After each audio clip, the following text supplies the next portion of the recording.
전장에서는 반도체주 쇼크로 3대 주요 지수가 일제히 하락하면서 많은 투자자분들이 좀 걱정을 하셨을 텐데요. 미국은 역시 미국인 걸까요? 밤사이에는 또 상승 반전을 이뤄내는 모습이었고요. 다우지수 하루 만에 다시 사상 최고치 마감에 이르렀습니다.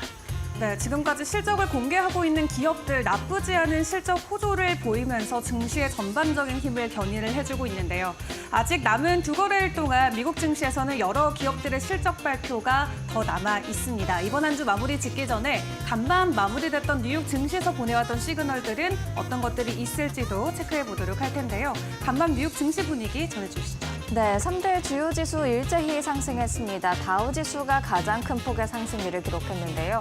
0.79%가량 오름세를 보이면서 사상 최고치 마감을 했고요. 나스닥과 S&P 500 지수도 하루 만에 다시 상승세로 돌아오는 모습들 나타냈습니다. 회복하는 시장이 정말 말 그대로 보여지고 있습니다. 그리고 어닝 시즌 계속되고 있죠. 긍정적인 소식들 들려오고 있는데요. 팩트셋에 따르면 S&P 500 기업 중 50곳가량이 기업 실적을 공개했는데 그중 79%가 시장 예상치를 상회하는 보고서, 결과를 내놓고 있다고 전했습니다. 그렇다면 수요일 전체적인 분위기 어땠는지 히트맵을 통해서도 확인해 보겠습니다. 오른 종목이 초록색, 내린 종목이 빨간색으로 표시가 되어 있는데요. 눈에 띄게 초록색이 더 많은 하루였다, 오른 종목이 더 많은 하루였다라는 것을 알 수가 있겠죠. 그래서 내리면 오르고 오르면 내리고라고 제목을 지어봤습니다. 전장에서 52주 신고가를 새롭게 경신했던 애플, 이날은 0.9%가량 내리는 모습을 보였고요. 반면 전장에서 크게 하락하면서 시장의 불안감을 야기했던 엔비디아, 밤사이에는 3%대 상승률을 기록을 하면서 다시금 좀 힘을 차려주는 모습들 나타냈습니다. 계속해서 알파벳이 약세를 보였고요. 메타는 1% 이상 하락했고 아마존 0.4% 내림세였습니다. 테슬라는 0.8% 강세를 보였고요. 그리고 전장에서 섹터별로 보자면 국제유가가 급락하면서 에너지 섹터가 함께 하방 압력을 받았었는데 이날도 국제유가 소폭 밀리긴 했습니다만 에너지주 전장에서 반락한 것을 다시금 좀 회복하는 그런 오름세를 보이는 모습이었고요. 유나이티드 헬스도 지금 전장에서 실적 공개 이후 크게 하락을 했었는데 하루 만에 다시 상승세로 올라오는 모습들 보여주고 있습니다. 내리면 바로 다음 날 반등을 하는 그런 빠른 움직임들 나타나고 있습니다. 그럼 빅테크 이슈들 조금 더 자세하게 살펴보도록 하겠습니다. 일단 애플, 전장에서는 52주 신고가였지만 이날은 0.9%가량 내림세를 보였습니다. 최고가 경신 이후 좀 조정을 받는 모습들 나타났고요. 반면 엔비디아는 3% 이상의 강세로 돌아와 줬습니다. 하루 만에 반등은 한 것인데 TSMC가 이제 현지 시간 17일 실적을 공개하게 되죠. 이미 3분기 매출이 강하다는 것은 저희가 확인을 했습니다만 그중 순이익이 얼마일지 그리고 앞으로의 전망은 어떻게 보는지 여러 이야기가 나올 이 실적 발표에 주목을 하시는 게 좋을 것 같습니다. 물론 엔비디아 주가에도 영향을 미칠 것으로 보여집니다. 아마존은 밤사이에 소식 하나 전했습니다. 마이크로소프트와 구글에 이어서 이제는 아마존도 소형 원자로 발전에 5억 달러를 투자한다라는 이야기를 전했습니다. 데이터 센터 워낙 전력이 많이 들어가는 그런 인프라이기 때문에 많은 전력이 필요로 하는데 그 전력을 원자력에서 끌어다 쓰려는 빅테크들의 움직임이 돋보이고 있습니다. 주가는 일단 밤사이에는 0.43% 내림세를 보였습니다. 그럼 계속해서 ASML은 또 내렸을까요? 확인해 보도록 하죠. 내림세를 보였습니다. ASML 밤사이에 또 6% 이상의 하락세를 보였습니다.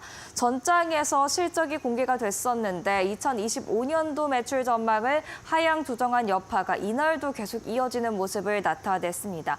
AI 외에 다른 반도체의 회복세 더디다는 말들 계속해서 이어졌는데요. ASML이 장비 쪽이다 보니까 다른 반도체주는 올랐지만 장비 관련주들은 또 함께 내리는 모습들이었습니다. 어플라이드 머티리얼즈가 3% 이상 내렸고요. 램 리서치가 3% 가까이, KLA 그룹도 3%대 하락률을 기록했습니다. 그렇다면 계속해서 어닝 시즌 지나가고 있죠. 실적 발표한 기업들도 살펴봐야 될 것 같습니다. 주가만 보더라도 긍정적인 실적을 공개했구나 알 수가 있는데 일단 모건 스탠리 밤사이에 6% 이상 뛰었습니다. 앞서서 많은 월가의 은행들이 금리 인하 덕분에 개선이 되고 있다. 기업 환경이 이런 이야기를 하면서 호실적을 공개했었는데 모건 스탠리도 호실적에 동참을 했고요. CEO는 특히 투자은행 부문 성장이 기대된다라면서 향후 낙관적인 전망까지도 제시했습니다. US 뱅코프 지역은행이 되겠죠. 4%대 상승률을 기록했는데요. 3분기 주당 순이익 예상치를 상회했지만 매출은 다소 아쉬웠습니다. 하지만 금리 인하 기대감 때문일까요? 마찬가지로 상승 행렬에 동참했고요. 유나이티드 항공은 밤사이에 무려 두 자릿수 상승률 12% 이상의 강한 상승세를 보였습니다. 3분기 호실적을 기록함과 동시에 코로나 이후로 첫 자사주 매입에 나섰다라는 소식이 전해졌는데요. 15억 달러 규모로 확인이 되고 있습니다. 마지막으로 이슈에 따라서 움직인 종목들도 같이 체크를 해보겠습니다. 노바백스는 무려 20% 가까운 급락세를 나타냈습니다.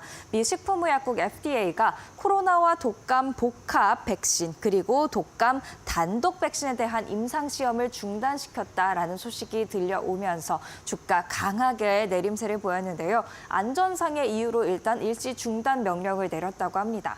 반면에 월그린스 부츠 얼라이언스는 정말 오래간만에 1987년 이후 최대 주간 상승률을 기록할 것으로 보여지고 있습니다. 호실적 훈풍이 이어지고 있는데요.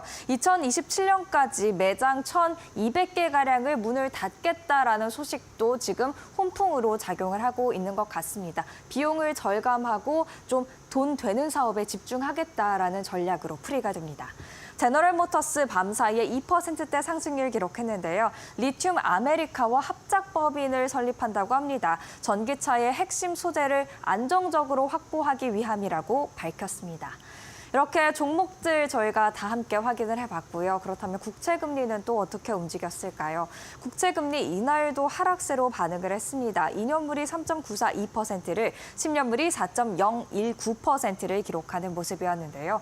아무래도 기준금리 인하 사이클이 계속해서 점진적으로나마 이어질 것으로 보이다 보니까 국채금리도 함께 하락세를 타고 있는 것으로 보여집니다. 마지막으로 국제유가와 국제금값도 보실까요? 국제유가부터 체크해 보겠습니다. 밤사이에는 또 내림세를 보였습니다. 0.27%가량 소폭 내렸는데요. 이날 큰 이슈는 없었습니다만 이스라엘이 이란의 석유시설을 타격할 가능성이 낮다라는 그런 보도의 여파가 계속해서 이어지면서 유가는 크게 오르지 못하는, 반등하지 못하는 모습들 나타내고 있습니다. 반면 금값은 소폭 오름세를 보였는데요. 국채금리 하락세가 계속해서 금값에 도움이 되고 있는 편이고요. 그리고 주요국이 기준금리를 인하할 것으로 전망되는 점도 국제 금값에 호재로 작용하고 있다라는 분석 나오고 있습니다. 이렇게 뉴욕 증시 수요일장 정리를 해봤고요. 이어서 밤사이에 나왔던 놓쳐선 안 될 이슈들 은주 앵커와 함께 체크해 보시죠.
간밤 있었던 주요 외신 헤드라인 함께 확인해보는 머스노우 5 시간입니다. 간밤 뉴욕 증시 다시 한번 상승으로 긍정적인 마무리가 됐네요. 주요 이슈들이 함께 전해진 가운데 긍정적인 섹터로 평가받고 있는 이 기업들의 이슈들 함께 체크를 해보도록 하겠습니다. 먼저 간밤 전해졌던 주요 이슈 중 하나는 아마존의 추가적인 데이터 센터를 위한 이 원자력의 적극 투자 소식이 될 것 같습니다. 그 전날에도 구글의 투자 소식이 전해졌었고 또 앞서서 오픈 AI나 마이크로소프트도 원자력과 관련된 투자를 지속하고 있다라는 소식들이 계속 전해졌었는데요. 최근 AI 데이터 센터와 관련돼서 빅테크들의 원자력 러브콜이 이어지고 있는 상황입니다. 그런 가운데 아마존이 간밤에 전해왔던 소식을 함께 확인을 해보시면 이번에 엑스에너지에 대한 5억 달러의 투자 계약 소식을 전해왔는데요. 엑스에너지는 이 자금이 2039년까지 미국 전역에서 가동되는 5기가와트 이상의 신규 발전 프로젝트 개발에 사용된다고 밝혔습니다. 엑스에너지는 비용이 많이 드는 기존의 핵 원자로보다 비용이 적게 드는 소형 모듈형 원자로, 즉 SMR이라고 불리는 신형 원자로를 개발하는 업체인데요. 이 아마존의 웹서비스 최고 경영자인 매트 가만 같은 경우는 탄소 배출이 없는 핵 에너지는 아마존의 중요한 투자 부분이라고 하면서 다시 한번 이번 체결에 대한 중요성을 강조하기도 했습니다. 그리고 아마존은 워싱턴주에 있는 유틸리티 컨소시엄인 에너지 노스웨스트 그리고 버지니아주에 있는 도미니언 에너지와도 SMR 프로젝트를 개발하기 위한 계약을 체결했는데요. 이번 핵 발전소를 중심으로 전력 확보를 위한 투자에 나서고 있는 것은 데이터 센터 확장 등으로 향후 전력 소요가 크게 증가할 것으로 예상된 데 따른 것으로 풀이됩니다. 실제 미국 에너지부에 따르면 향후 10년 동안 미국 안에서 데이터 센터 확장 그리고 에어컨 수요 등의 증가로 전력 수요가 15%에서 20% 증가할 것으로 예상된다는 수치가 발표가 됐죠. 올해 5월에 발표했던 다른 보고서를 같이 확인을 해보면 데이터 센터는 지난해 미국 안에서 총 전력의 4%를 차지했지만 오는 30년까지는 미국 전기 생산량의 9%를 소비할 것으로 추정이 되고 있습니다. AI가 지속적으로 뜨거운 열기를 가지고 오면서 데이터 센터에 대한 빅테크의 중요도가 올라가고 있는 상황인데요. 그로 인해서 적극적인 투자가 이어지고 있는 만큼 원자력과 원전, 전력 관련주들의 흐름들도 계속 파악을 해보시는 게 중요할 것 같습니다. 그런 가운데 또 다른 보고서를 놓고 확인을 해보니까 우리가 그동안 우려했던 전기차 캐즘에 대한 어느 정도 리스크를 완화할 수 있는 수치가 공개가 됐습니다.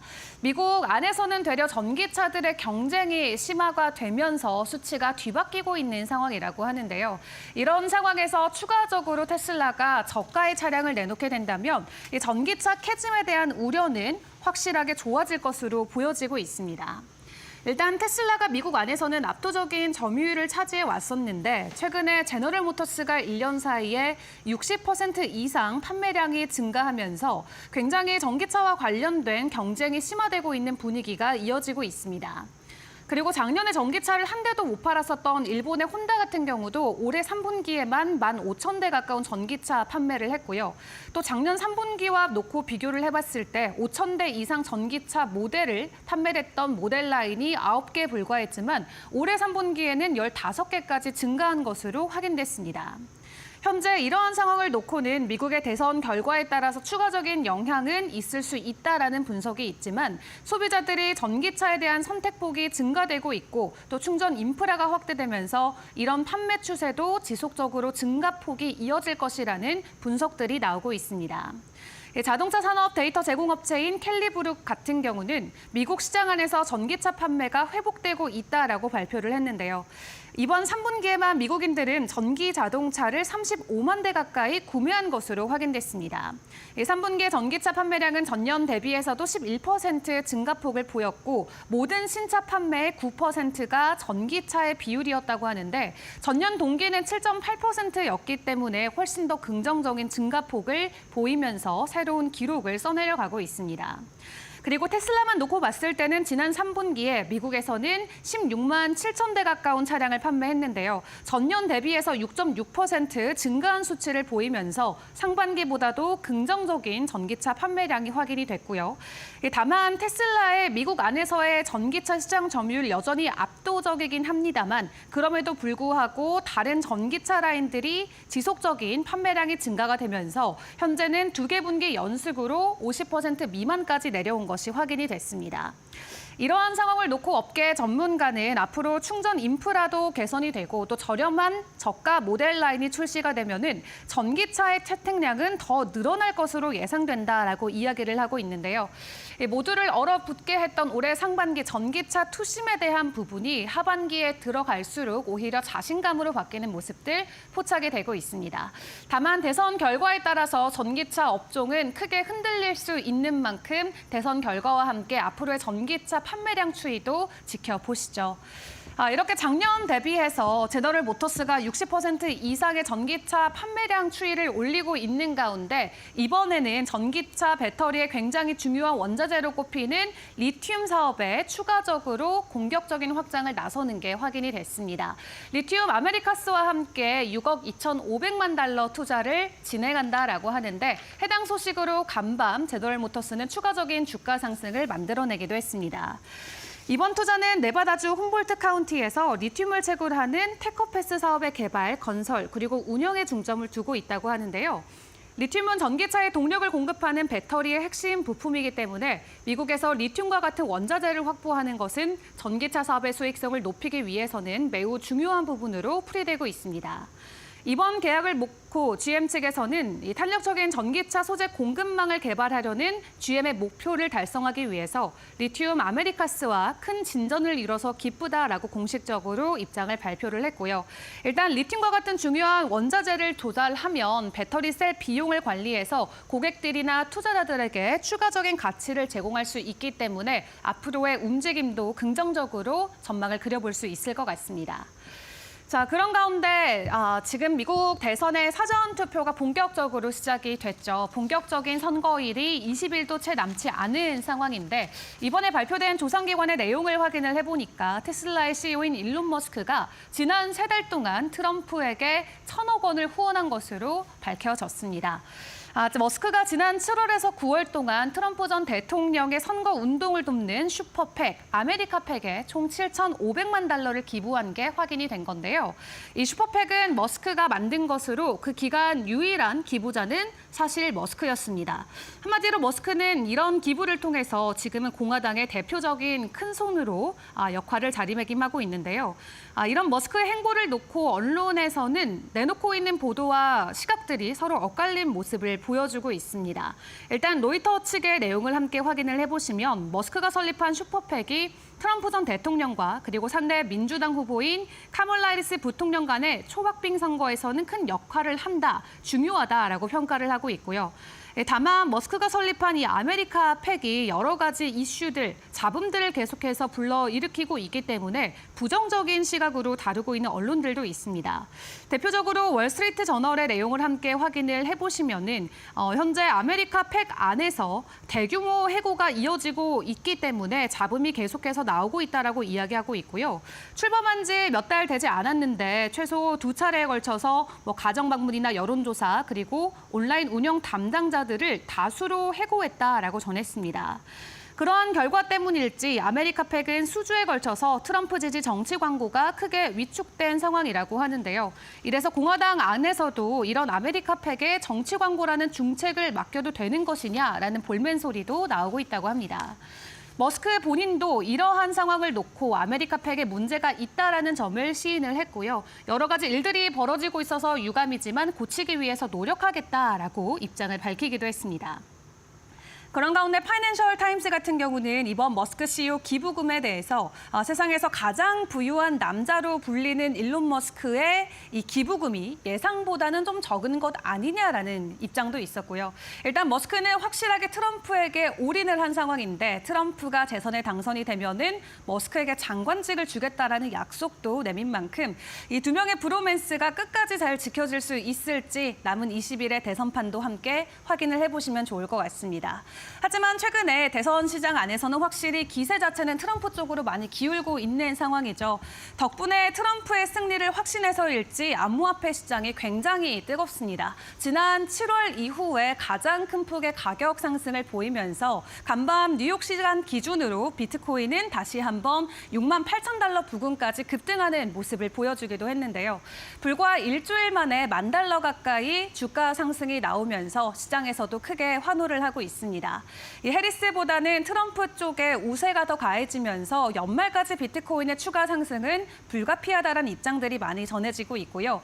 대선 전에 비트코인이 올타임 하이 최고점을 돌파하고 10만 달러 이상까지 급부상할 수 있다라는 전문가들의 평가도 많이 나오고 있는 만큼 대선을 앞두고 함께 주목해볼 부분 암호화폐 시장도 꼭 점검해 보시길 바라겠습니다. 지금까지 머스노우 5 시간이었습니다.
안녕하세요. 매도토크 신일섭입니다. 오늘의 주제는 미국 수출입 물가지수, 모건 스탠리 에버트 실적 발표입니다. 지난주까지 CPI, PPI가 쭉 나왔고 이번에는 이제 수출입 물가지수가 나오고 달의 마지막에 가면 이제 PCE가 나오게 되죠. 이제 이런 걸로 이제 연준이 하는 일은 뭐라고 했죠? 물가 고용.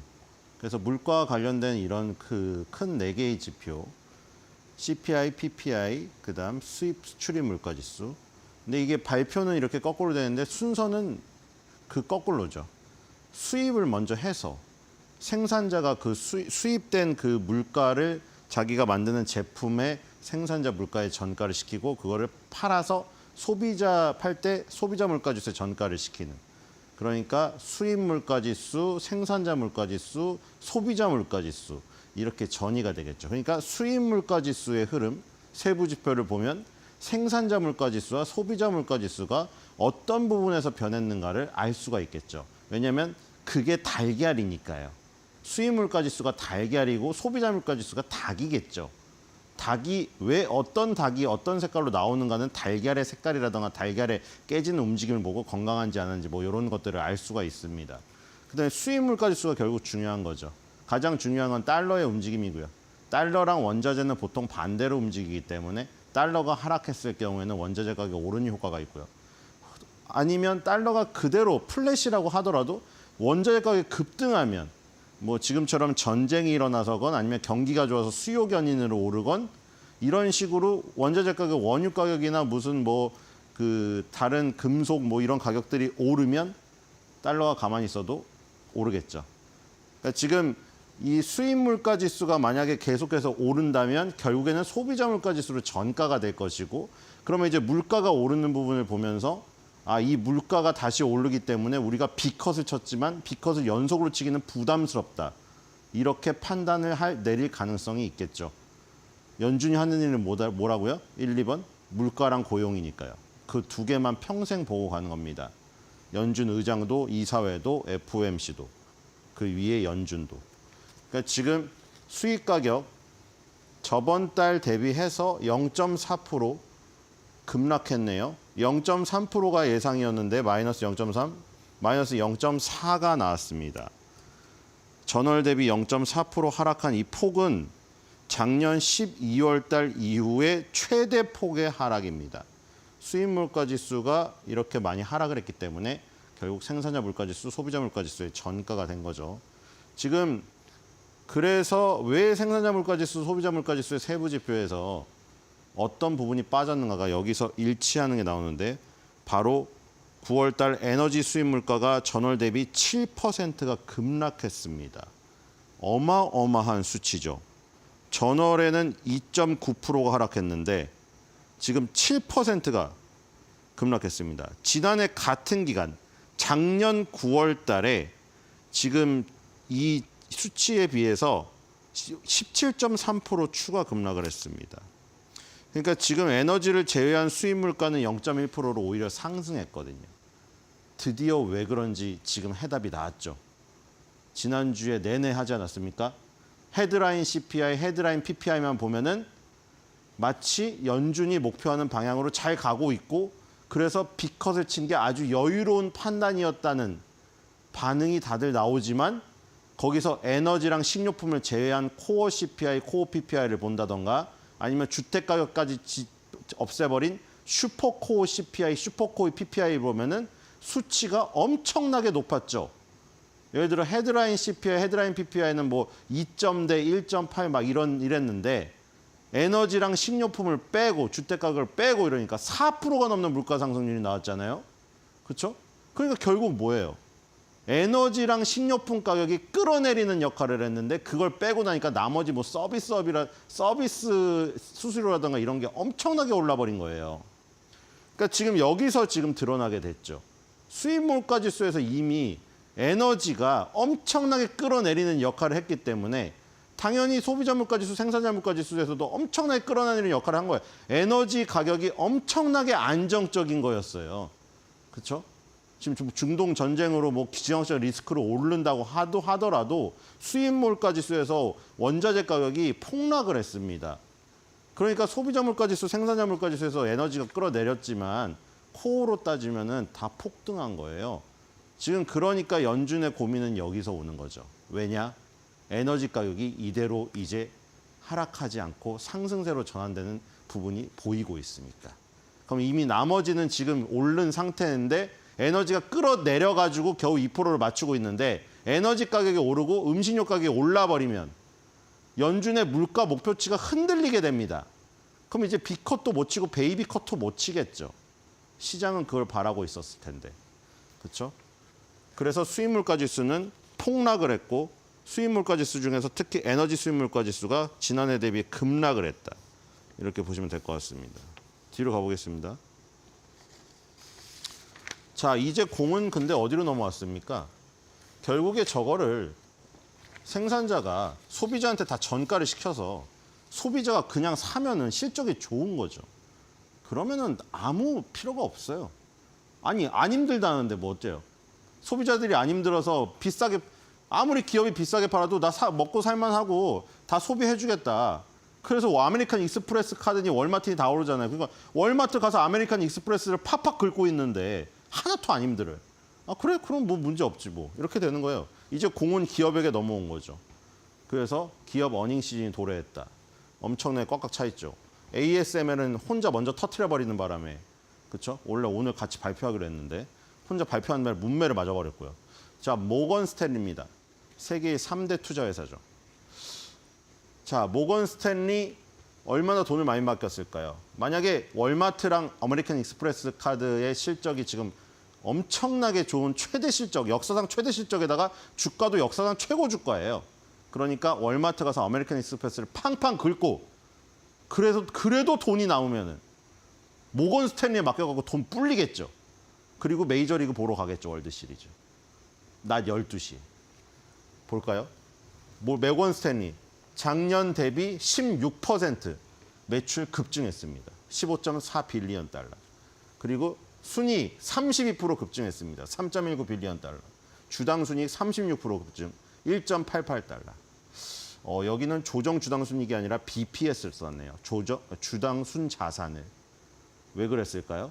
모건 스탠리는 고객의 자산을 받아가지고 그걸 대신 투자해가지고 그 수익을 돌려주는 회사이기 때문에 주당 순 자산이 올라간다는 얘기는 고객의 자산이 많이 받았다는 얘기죠. 58.25달러, 6% 증가했네요. 여기 CEO의 여기에 보면은 무려 7.5 트릴리언, 지금 사상 최대 자산이 모였습니다. 이게 블랙록도 그런데 모건 스탠리도 사상 최고의 고객 자산이 모이고 있어요. 물론 이건 미국인뿐만 아니라 아시아와 아프리카와 뭐 러시아, 유럽 다 포함해서 전 세계에서 장사를 하고 있지만, 그렇죠? 미국보다 뭐 전 세계 다른 나라들의 상승률이 더 크기도 합니다. 아시아, MENA 지역이나 아시아 지역이. 근데 어쨌든 지금 돈이 많다는 얘기예요. 외식도 막 하고, 그렇죠? 지금 뭐 치폴레 계속 사 먹고 있잖아요. 치폴레 사 먹고 맥도날드 사 먹고 월마트 가서 아메리칸 익스프레스 카드, 비자 카드 다 긁고 그것도 돈이 남아가지고 모건스탠이나 블랙록에 돈 맡겨서 얘네는 자산 불리고 있어요. 정말 부럽죠? 자, 그래서 지금 전부 다 늘었다. 자, 기관증권 여기 보시면은 기관증권이 43.99, 웰스 매니지먼트 자산관리가 46.8을 차지하고 있습니다. 이 두 개를 합치면 거의 90%죠. 그래서 기관 자산 같은 경우는 결국에 뭐 공기업이나 금융기관에서 그 돈을 받아다가 불려주는 역할을 하는 것이고 웰스 매니지먼트는 자산관리입니다. 어쨌든 그 부분이 지금 기관증권이 20% 상승했고요. 웰스 매니지먼트도 14% 증가했습니다. 인베스트 매니지먼트는 9.4% 차지하는데 여기는 9% 증가했습니다. 어쨌든 지금 90%를 차지하고 있는 양대 산맥 이 부분이 크게 증가한 모습을 보이고 있죠. 모건 스탠리는 돈을 빨아들이고 있다. 자, 뒤로 가보겠습니다. 자, 다 서프라이즈입니다. 자, 14.35 빌리언 달러 매출 예상됐는데 15.38 빌리언 달러 나와서 서프라이즈 7.19 나왔고요.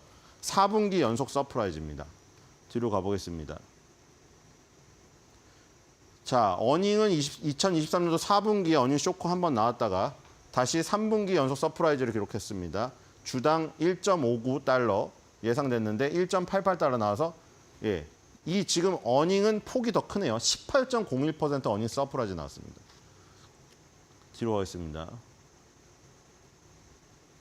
자, 벌써 도달이 돼버렸네요. 그렇죠?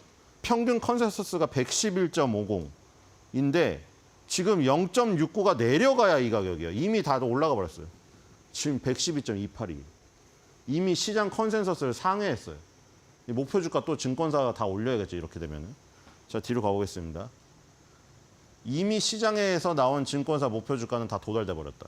자, 모더레이트 바이, 8바이의 10홀드 원셀입니다. 자, 차트를 볼까요?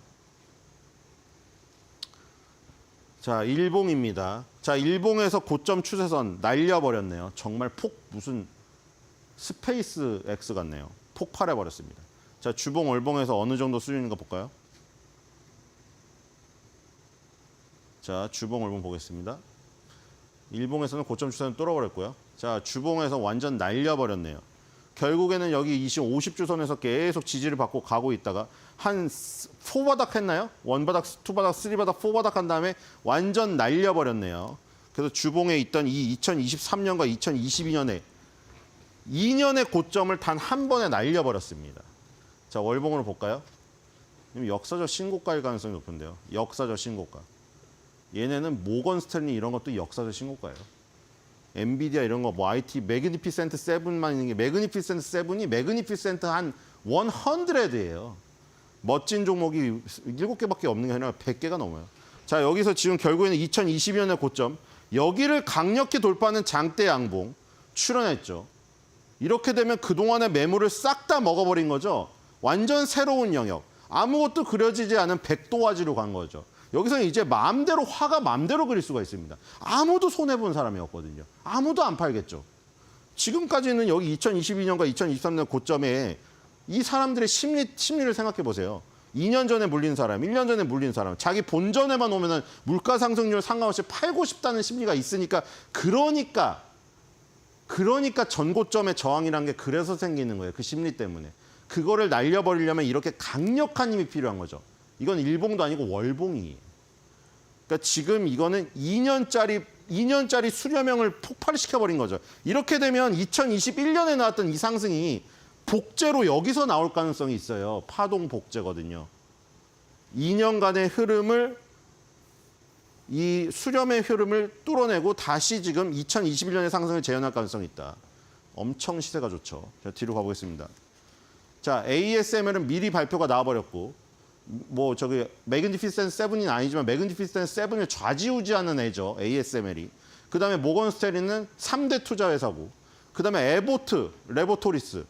얘는 이제 제약회사. 지금 각 업종의 대표주들이 실적 발표 다 했어요. 자, 얘도 볼까요?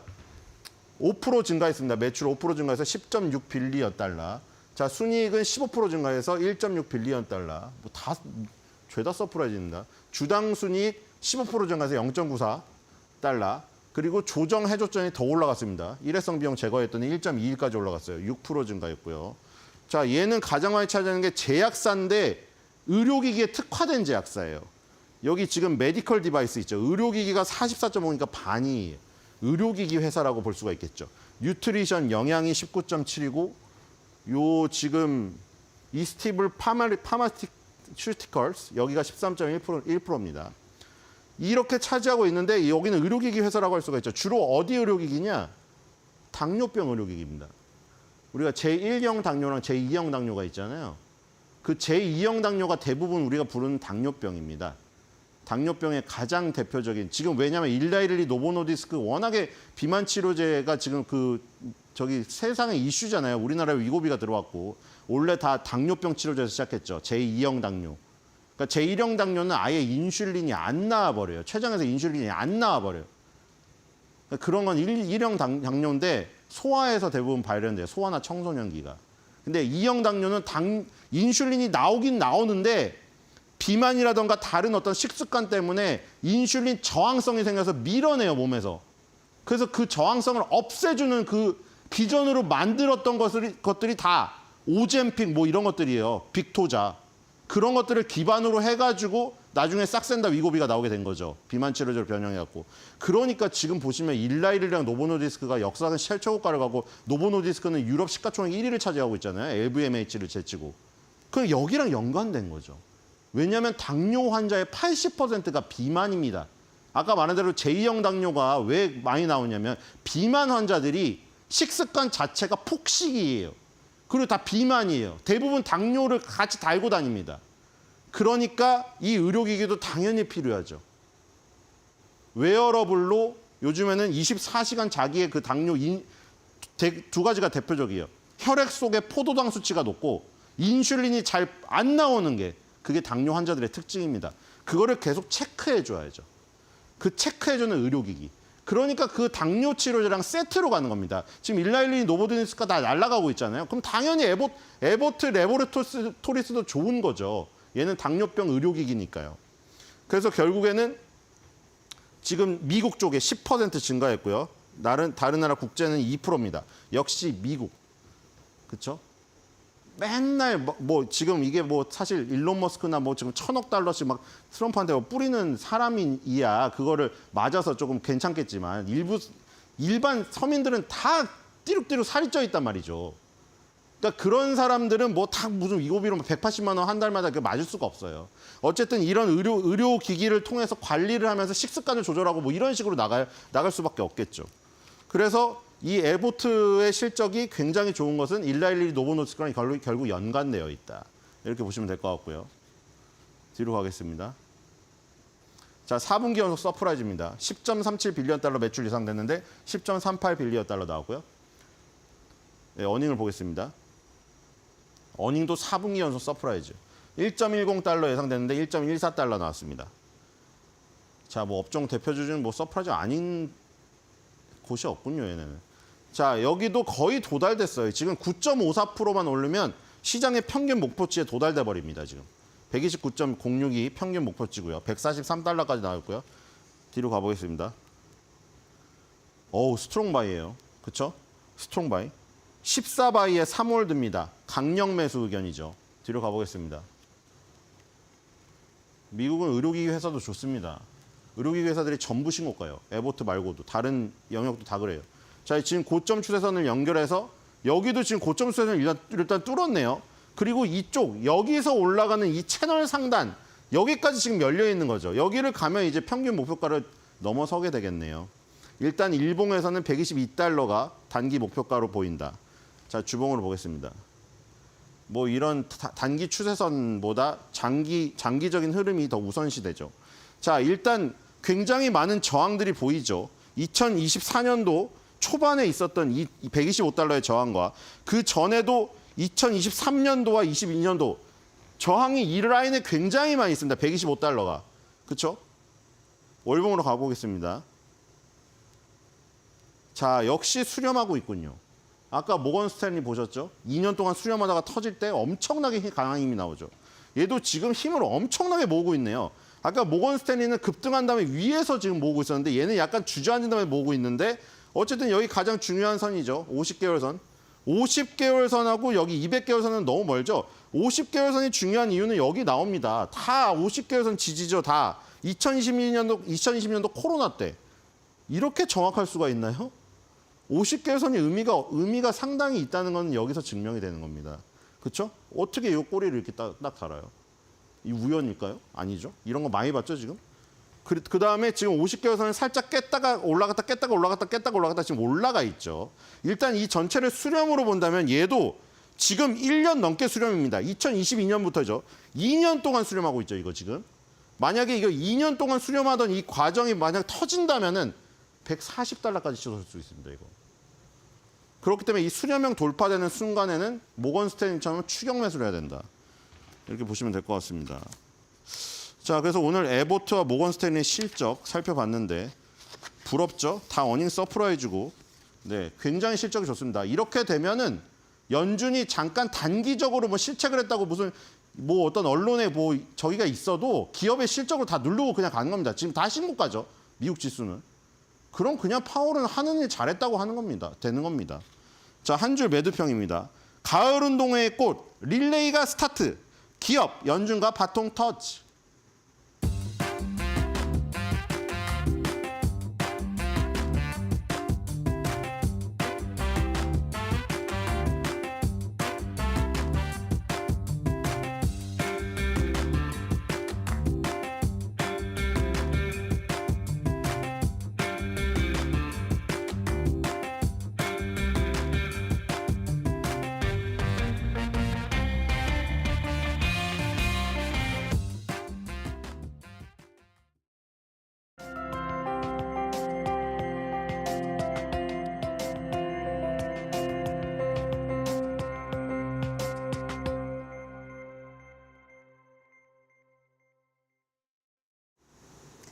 모건 스탠리와 에버튼은 호실적을 냈는데 그렇지 못한 기업이 있었죠. 바로 ASML이었습니다. 전장에서 실수로 하루 먼저 실적이 공개됐었는데 먼저 공개된 그 실적이 참 부진한 모습을 드러냈었죠.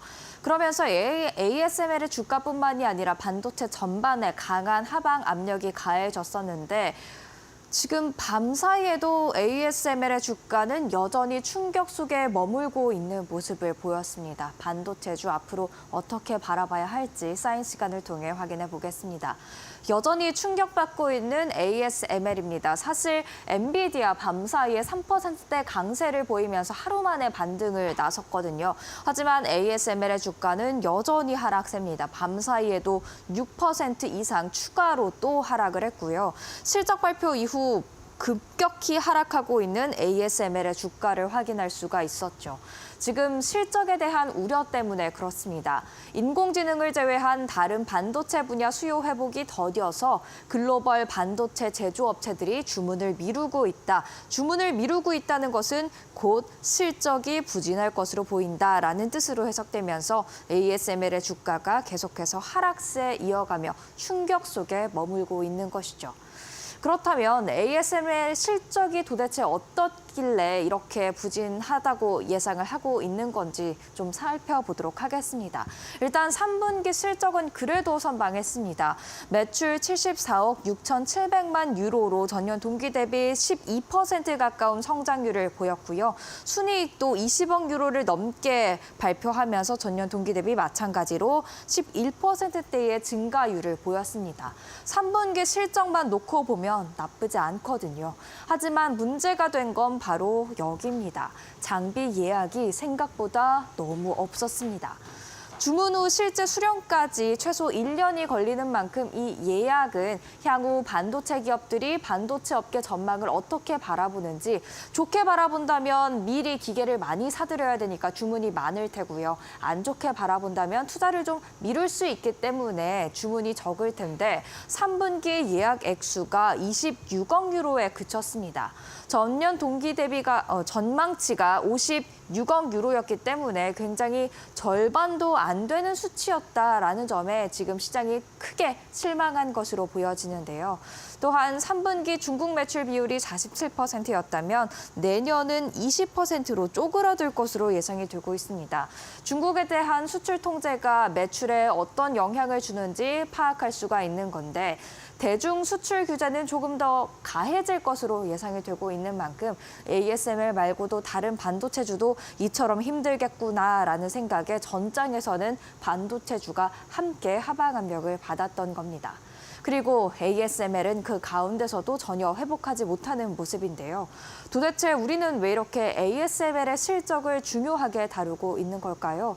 ASML이 중요하기 때문입니다. 전 세계에서 유일하게 첨단 반도체 생산에 꼭 필요한 극자외선 노광 장비를 생산하는데요. 고가의 첨단 장비들이 필요한 반도체 제조업 특성상 이렇게 장비 업체의 실적은 반도체 경기의 바로미터로도 읽히고 있기 때문에 ASML의 실적이 좀 나쁘다, 향후 반도체 경기 좀 안 좋을 것으로 보인다라는 바로 해석이 가능하기 때문에 우리가 굉장히 중요하게 바라보는 겁니다. 특히 인텔, 삼성전자, TSMC의 실적의 선행지표격이라고 할 수가 있는데요. 삼성전자는 국내 시가총액에서 굉장히 큰 비중을 차지하고 있는 기업, 우리나라 코스피 지수를 쥐고 흔드는 기업이기 때문에 또 우리가 ASML을 중요하게 바라보고 있는 것이기도 합니다. 그리고 ASML 실적에서 확인했듯이 좀 힘든 반도체 시간이 지나가고 있다라는 것을 우리가 알 수가 있었죠. 실제로 인텔과 삼성은 좀 힘들어하고 있는 것 같습니다. 일단 인텔의 주가 1년 차트입니다. 계속해서 하락세 이어가고 있는 것 확인하실 수가 있는데요. 줄어드는 매출과 불어나는 손실로 비용 절감에 나섰다라는 이야기 계속해서 들려오고 있고요. 독일과 폴란드 신규 공장 건설은 지연할 예정이다라는 것도 우리가 확인한 바 있습니다. 삼성 또한 힘든 시기를 보내고 있는 건 마찬가지입니다. 최근에 공개했던 3분기 실적 부진했죠. 이례적으로 사과에까지 나서는 모습을 확인할 수가 있었고요. 미국 텍사스 파운드리 공장 완공 시점을 원래는 올해 하반기로 예정을 했다면 2026년으로 수정을 하기도 했죠. 이래서인지 주가 역시 최근 부진한 흐름을 보이고 있습니다. 이렇게 힘들어하는 인텔과 삼성을 통해서도 반도체 정말 겨울을 지나고 있는 걸까라는 생각이 들게 하죠. 하지만 꼭 겨울인 것 같지만은 않습니다. 다른 모습을 보이고 있는 종목이 있기 때문이죠. 바로 엔비디아입니다. 엔비디아는 훨훨 날고 있습니다. 1년 차트 보시면요.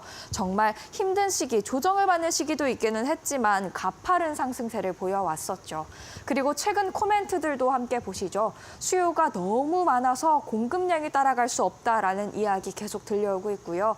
또 엔비디아 CEO는 최신 AI 칩인 블랙웰의 1년치가 다 솔드아웃, 완판됐다라는 이야기까지 하고 있습니다. 같은 반도체 기업인데 힘들어하는 인텔과 삼성, 반면에 훨훨 날고 있는 엔비디아, 이렇게 차이를 보이고 있습니다. 그 차이는 도대체 어디서 나오는 걸까요? 다음 장 함께 보실까요? 그 차이는 AI, 인공지능이 아닐까 생각이 듭니다. 대만 트렌드포스가 최근 전망을 내놓은 게 한 가지 있습니다. 범용 디램 가격은 0에서 5% 상승에 그칠 것이며 낸드 가격은 오히려 하락할 것 같다라는 이야기인데요.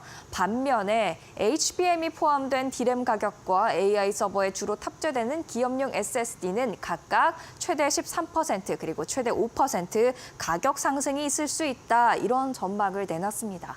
이 차이를 가른 건 바로 AI에 쓰이냐 안 쓰이냐죠. 즉 AI가 반도체 기업들의 운명을 가르고 있다라고 충분히 말할 수 있는 겁니다.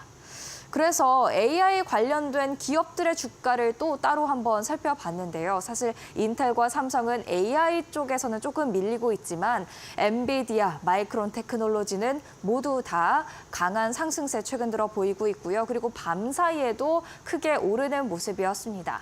밤 사이에도 ASML의 주가가 추가적으로 하락할 때 마이크론 테크놀로지, HBM을 엔비디아에 공급하고 있죠. 4% 이상 크게 올랐고요. 물론 엔비디아도 3%대 상승률을 기록을 했습니다. 즉 AI가 굉장히 반도체 기업의 운명을 쥐고 있는 핵심 키다라고 생각을 해볼 수가 있겠는데요. 그렇다면 우리는 앞으로 어떤 것에 주목을 하면서 기업들을 바라봐야 할까요? 일단 TSMC가 남아 있습니다. TSMC가 다 같이 반도체주를 끌어줄 수 있을까요?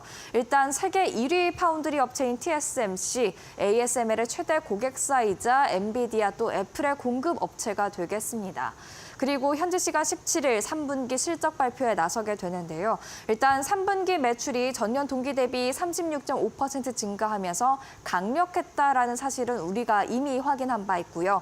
과연 이 실적 발표 때 3분기 순이익이 어떻게 나올지 우리가 40% 증가할 것으로 기대하고 있는데 이 기대치를 충족시켜 줄지 그리고 향후 가이던스와 투자 계획이 긍정적으로 나올지 살펴볼 필요가 있겠습니다.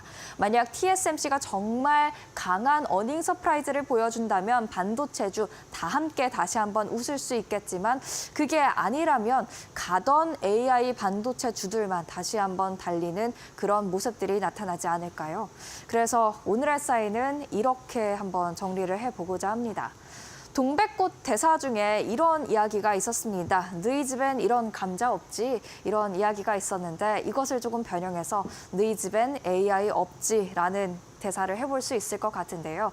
최근 반도체 시장의 키워드로 자리 잡고 있긴 합니다만 반도체 안에서도 분명 옥석 가리기가 필요하고요. 지금 그 핵심 키를 쥐고 있는 것은 뭐니 해도 AI, 인공지능이 될 것 같습니다. 이 부분에 주의하시면서 앞으로 반도체주 대응해 나가시면 좋을 것 같습니다. 지금까지 사인이었습니다.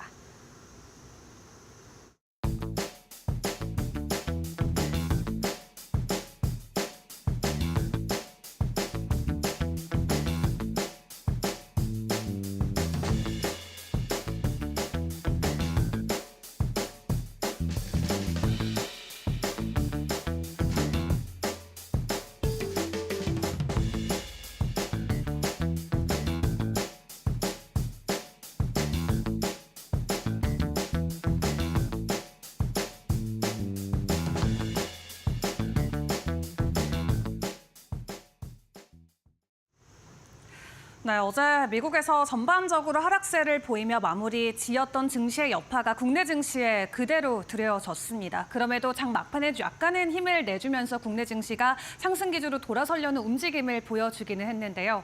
그럼에도 불구하고 약한 모습으로 마무리를 지었던 어제장 국내 증시 다시 한번 점검을 해보고 오늘 개장하기 전 우리가 함께 체크해볼 국내장 이슈들까지 점검해보도록 하겠습니다. 먼저 어제 국내장 한판 정리 함께 해보도록 할까요?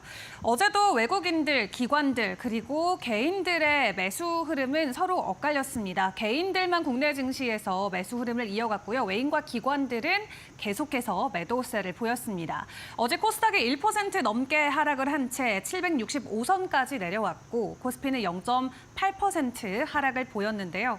이 외인과 기관들의 팔자세 코스피 4일 만에 가격 하락이 나왔고요. 또 무엇보다도 간밤 있었던 AI 칩의 수출 통제 그리고 ASML의 실적 쇼크 때문에 삼성전자는 오만전자로 가격이 다시 한번 복귀가 됐습니다. 그 외 관련 반도체주들도 일제히 하락한 채 마무리가 됐었는데요. 그럼에도 긍정적인 부분들도 있었기 때문에 계속해서 점검을 해보도록 하겠습니다.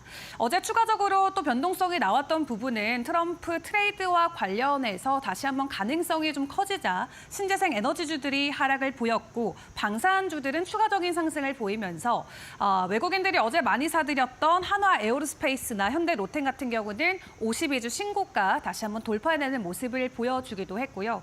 이 외국인들과 개인들의 현재 포트폴리오가 완전히 엇갈리고 있는 상황이 계속해서 이어지고 있죠. 지난 한 달 동안의 수익률만 놓고 봤을 때 개인들은 여전히 마이너스권에 머물러 있지만 외인들은 벌써 두 자릿수 이상의 상승 흐름을 키워가고 있다고 합니다. 그렇기 때문에 수급단에서 외국인들과 기관들은 어떤 종목에 집중하고 있는지 매일같이 점검을 해볼 필요가 있을 것 같은데요. 어제 코스피 쪽에서 보시면 KT와 현대모비스, 한화 에어로스페이스가 상위권에 이름을 올리고 있습니다. 기관에서도 동일하게 현대모비스를 많이 담아갔는데 최근에 이 지배주주 관련과 관련해서 변동성이 있을 수 있다라는 가능성과 함께 지속적인 매수 흐름이 이 종목을 향해서 들어오고 있는 모습이고요. 그리고 코스닥 쪽을 보시면 여전히 비만 치료제라던가 그리고 제약바이오 관련주들을 대거 매수하고 있는 모습도 체크를 해볼 수가 있었습니다. 그렇기 때문에 시간에서 변동성이 나온 종목도 있었지만 52주 신고가 어제 갔던 종목들 안에서도 이 비만 치료제나 제약바이오 관련주들이 대거 이름을 올렸는데요. 어제 펩트론이 25% 가까이 다시 한번 급등하면서 그 전장에서도 시간의 거래에서 상승 흐름을 보였지만 어제 장에서도 52주 신고가에 안착을 했습니다.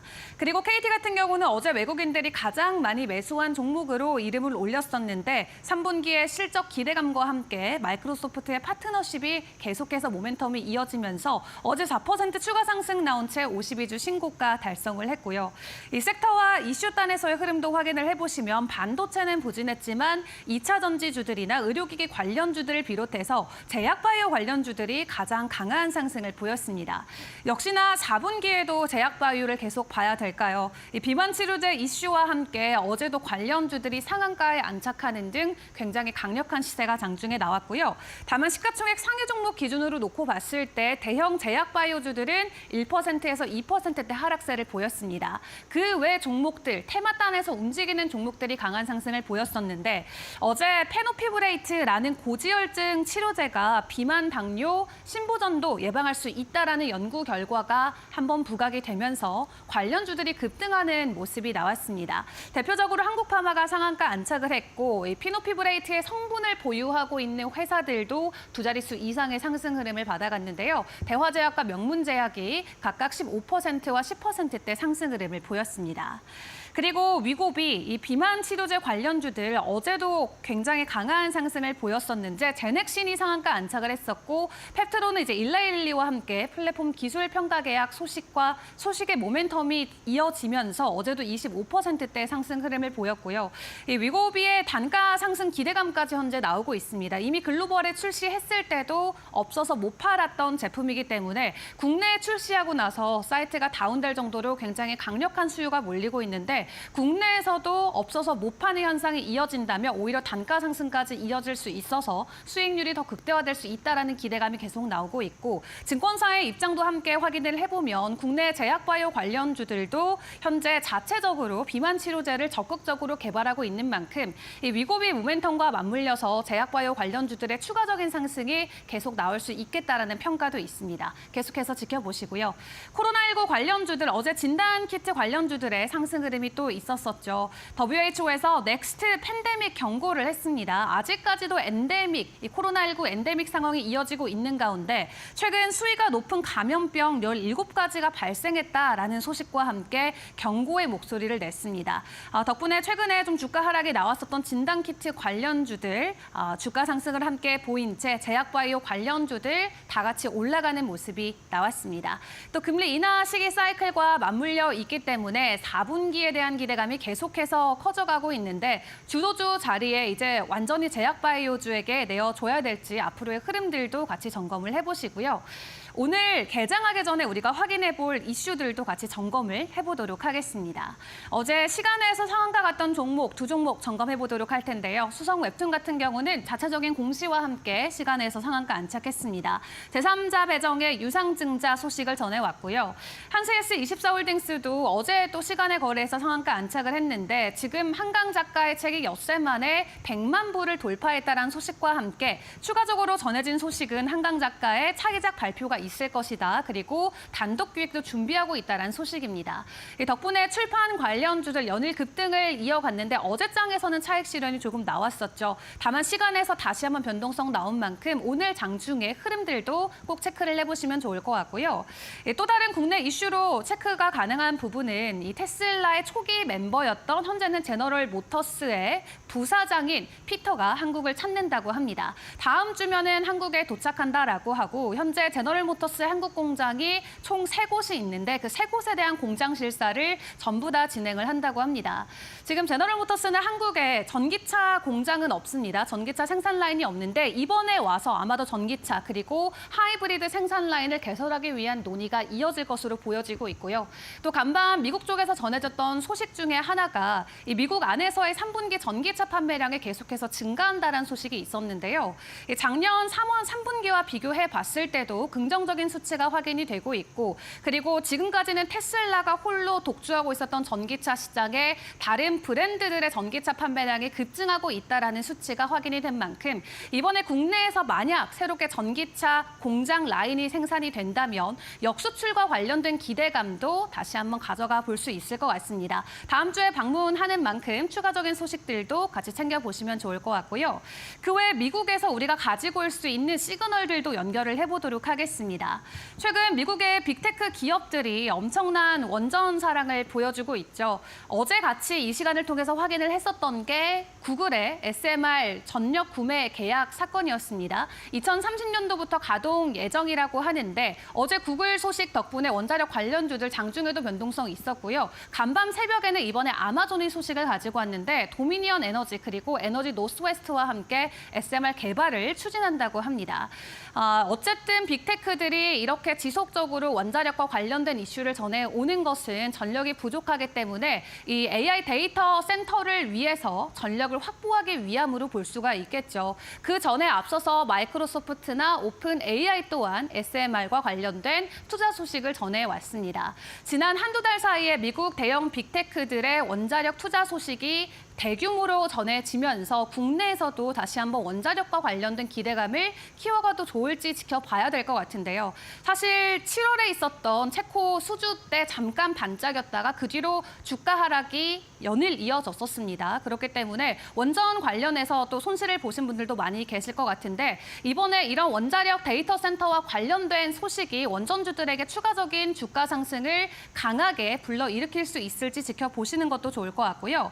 이 미국 측에 공개된 데이터를 함께 확인을 해보시면 데이터 센터나 에어컨 등 여러 가지 이슈 때문에 오는 2050년까지 전기 수요가 전 세계적으로 2배 이상 증가할 것이다라는 수치도 같이 공개가 되기도 했습니다. 이런 원전 소식과 관련해서 함께 움직일 수 있는 종목들 옆에 추려봤는데요. 오늘 추가적인 상승을 다시 한번 만들어낼 수 있을지 지켜보시는 것도 중요할 것 같습니다. 그래도 간밤 뉴욕 증시 분위기가 크게 나쁘지 않았던 만큼 오늘 국내 증시는 뉴욕 증시의 훈풍에 힘입어서 추가적인 상승을 만들어낼 수 있을지 개장 상황까지 이데일리 TV와 함께 점검해 보시면 좋겠습니다.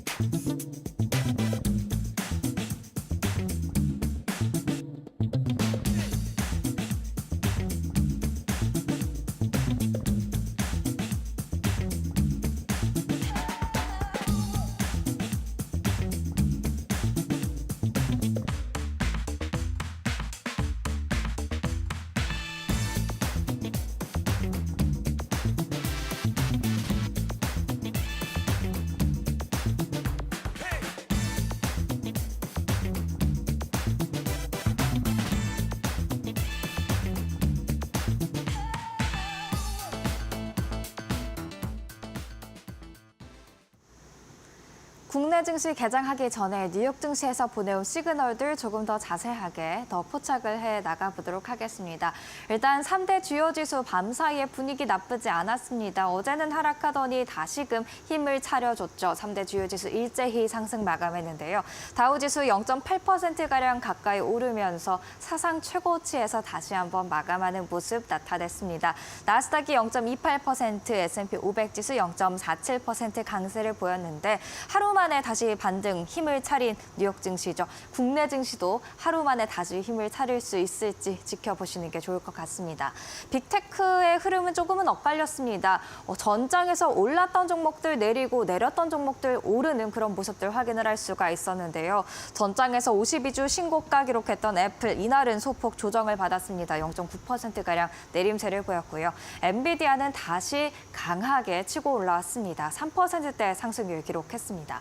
아마존은 이슈가 있어서 넣었습니다. 0.43% 하락을 했고요. 그리고 테슬라 많이들 보유하고 계시죠. 테슬라는 밤 사이에 0.8% 강세를 보였습니다. 그리고 국제 유가와 국제 금값은 좀 엇갈리는 모습이었습니다. 국제 유가는 계속해서 힘을 못 내고 있습니다. 전장에서 4% 이상 하락하더니 밤 사이에도 0.27%가량 추가적으로 하락하는 모습이었고요. 반면 국제 금값은 국채 금리가 하락하면서 오히려 매력도가 커지는 모습에 0.5%가량 오름세를 보였습니다. 이날의 주요 지표, 큰 지표는 없었습니다만 그래도 인플레이션과 관련해서 확인하면 좋을 지표 9월 수입 물가가 되겠습니다. 전월 대비 0.4% 하락을 했는데요. 유가가 워낙 낮은 수준에 유지되고 있기 때문에 이렇게 수입 물가가 줄었다라는 평가가 나오고 있습니다. 그리고 전반적으로 시장 전망에 대한 이야기들 대선을 앞두고 또 연말이 가까워질수록 계속해서 나오고 있는데 전망은 조금 엇갈리고 있는 것 같습니다. CFRA는 시장 변동성이 확대됐지만 9월 신고가를 고려하면 단기 랠리 이어질 수 있다라면서 낙관적으로 전망을 했습니다.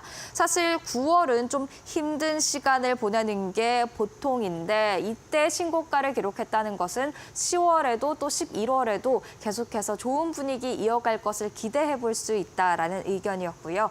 파이퍼 샌들러는 10월은 대체로 강세장 흐름 속에서 내리면 다시 오르는 경향이 있다. 조정은 그러니 매수 기회다라는 이야기를 했는데 바로 이런 의견들을 우리가 밤사이에 목격한 게 아닐까 생각이 듭니다. HSBC는 조금 다른 의견입니다. 대선 이후 기대할 만한 랠리가 없을 수도 있다라고 이야기를 하면서 현재 시장이 조금은 고평가돼 있는 것 같다라며 신중한 의견을 제시했습니다. 그렇다면 이날 내리고 올랐던 증시, 오르고 내렸던 증시 히트맵을 통해서 확인해 보시죠. 오른 종목들이 초록색, 내린 종목이 빨간색으로 표시가 되어 있는데요. 애플 빨간색, 이날은 내림세를 보였고 반면에 엔비디아 상승세를 보였다는 것 확인을 할 수가 있었습니다. 그리고 전장에서 실적에 대한 좀 불안감, 우려 때문에 유나이티드 헬스그룹도 크게 하방 압력을 받았었는데 바로 다시 보험주 상승세로 올라온 것 확인하실 수가 있고요. 또 국제유가 하락에 에너지주도 전장에서는 강한 하방 압력을 받았었는데 이날은 그래도 대체로 다시 오름세를 보이는 모습, 유가가 추가적으로 하락했지만 에너지주 함께 올라오는 모습들 확인을 할 수가 있었습니다. 그리고 유틸리티 섹터에 보면 조금 오른 종목들이 꽤 많이 눈에 보이죠. 이슈와 관련돼 있는데요. 특징주 통해서 조금 더 자세하게 살펴보도록 하겠습니다. 애플과 엔비디아 계속해서 말씀드리고 있고요. 엔비디아는 TSMC의 실적이 현지 시간 17일, 그러니까 우리 시간으로도 오늘 공개가 될 예정입니다. 향후 가이던스에 대해서 어떻게 이야기하는지에 따라서 또 아시아 증시에서부터 반도체주가 움직일 수 있는 만큼 엔비디아 주가까지도 연결해서 계속해서 살펴보셔야 될 것 같고요. 아마존 소식 들려왔죠. 마이크로소프트, 구글에 이어서 이제는 아마존도 소형 원자로 발전에 5억 달러를 투자한다고 합니다. 그리고 어디와 손을 잡았나 보니까 아마존 웹 서비스 도미니언 에너지와 손을 잡았습니다. 이에 따라서 도미니언 에너지의 주가 밤 사이에 5% 이상 오르는 모습들 나타냈는데요. 사실 소형 모듈 원자로와 관련된 중소형주가 더 크게 동반 상승하는 모습들이었습니다. 투자 심리가 다시금 끌어올라왔기 때문이겠죠. 오클로가 42% 가까이 폭등했고요. 뉴스케일 파워와 나노 원자력 에너지 또한 모두 다 큰 폭의 상승률을 기록을 했는데 과연 이런 강해진 투자 심리가 국내 증시로까지 연결될지 체크해 보시는 게 좋을 것 같습니다. 그럼 계속해서 이슈 확인해 볼까요? 오르고 내린 종목, 내리고 오른 종목들이 있지만 내리고 내린 종목도 있습니다. 바로 ASML이 되겠습니다. 전장에서도 두 자릿수 하락률, 그리고 밤 사이에도 6% 이상의 또 추가적인 하락을 나타냈는데요. 2025년도 매출 전망을 하향 조정한 여파가 계속해서 이어지고 있는 것 같습니다. 그리고 엔비디아 등 다른 반도체주가 오를 때 반도체 장비 대표 주자인 ASML이 내리다 보니까 장비 관련주는 또 함께 하락하는 모습이었는데요. 이런 구분되는 흐름들 국내 증시에서도 이어지지 않을까 예상을 해볼 수가 있겠습니다. 계속해서 이슈들 확인을 해보도록 하겠습니다. 숏스퀴즈라고 하면 공매도가 많았던 종목들이 주가가 크게 올랐을 때 손실을 볼 것으로 염려되는 투자자들이 급하게 사면서 주가가 급등하는 현상을 이야기를 하는데요. 골드만삭스 애널리스트, 지난주 공매도 물량이 많은데 주가가 많이 오른 종목들이 있다라면서 숏스퀴즈가 이번 어닝 시즌에 발생할 수 있음을 지금 전망을 하고 있습니다. 그러면서 콜옵션을 매수하는 것을 추천을 했는데요. 혹시나 숏스퀴즈가 발생하지 않았을 때 손실을 좀 최소화하기 위한 방안으로 콜옵션을 매수하는 것을 추천한 것 같습니다. 하지만 옵션 매수가 까다로운 편이기 때문에 만약에 잘 보시고 숏스퀴즈가 나올 것 같다 하면 종목 그 자체를 매수하는 것도 한 가지 방법이 될 수 있겠습니다. 높은 공매도 물량이 있지만 여전히 골드만삭스가 매수 투자 의견을 가지고 있는 종목들 나열해 봤습니다. 추이 온라인 애완동물 관련 물품들을 판매하는 업체가 되겠죠. 그리고 모더나, 달러트리, 온세미컨덕터, 로얄 캐리비안, 퍼스트솔라, 델테크놀로지스, 크라우드 스트라이크까지 공매도 물량은 많지만 지금 주가가 좀 올랐고 여기서 추가적으로 오른다면 숏스퀴즈까지 발생할 수 있기 때문에 주목해볼 필요가 있다라는 건데요. 관심 있으신 분들은 잘 참고하시면 좋을 것 같습니다. 그럼 마지막으로 뉴욕 증시 시그널 정리해 볼까요? 전체적으로 일단 3대 주요 지수가 하루 만에 반등했다라는 점에서 이런 훈풍이 국내 증시로 이어질지 체크를 해보셔야겠고요. 반도체 장비주만 하락세를 이어갔습니다. 그런 측면에서 바라본다면 반도체주가 반등할까, 삼성전자와 SK하이닉스가 반등할지 지켜보셔야겠는데 TSMC의 실적 장중에 나올 것으로 보입니다. 매우 중요하게 바라보셔야 될 것 같습니다. 또한 소형 모듈 원자로 계약이 없었던 중소형주까지 함께 강하게 치고 올라오는 모습들이었는데요. 과연 국내 소형 모듈 원자로 오늘 어떻게 움직일지 꼭 챙겨보시죠. 이렇게 수요일장을 통해서 국내 증시와 연결시킬 수 있는 시그널들까지 확인해봤습니다.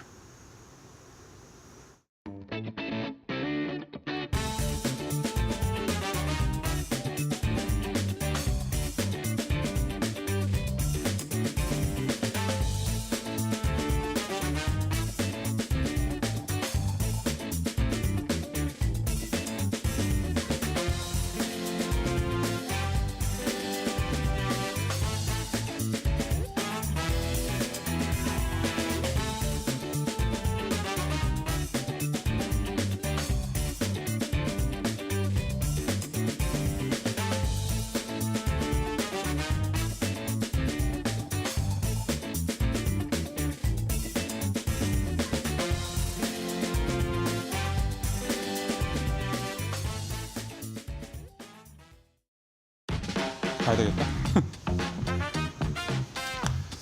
네, 여러분 잘 편하게 주무셨습니까? 10월 17일 목요일입니다. 이달 팀 뉴스 브리핑 계속해서 이어나가도록 하겠습니다.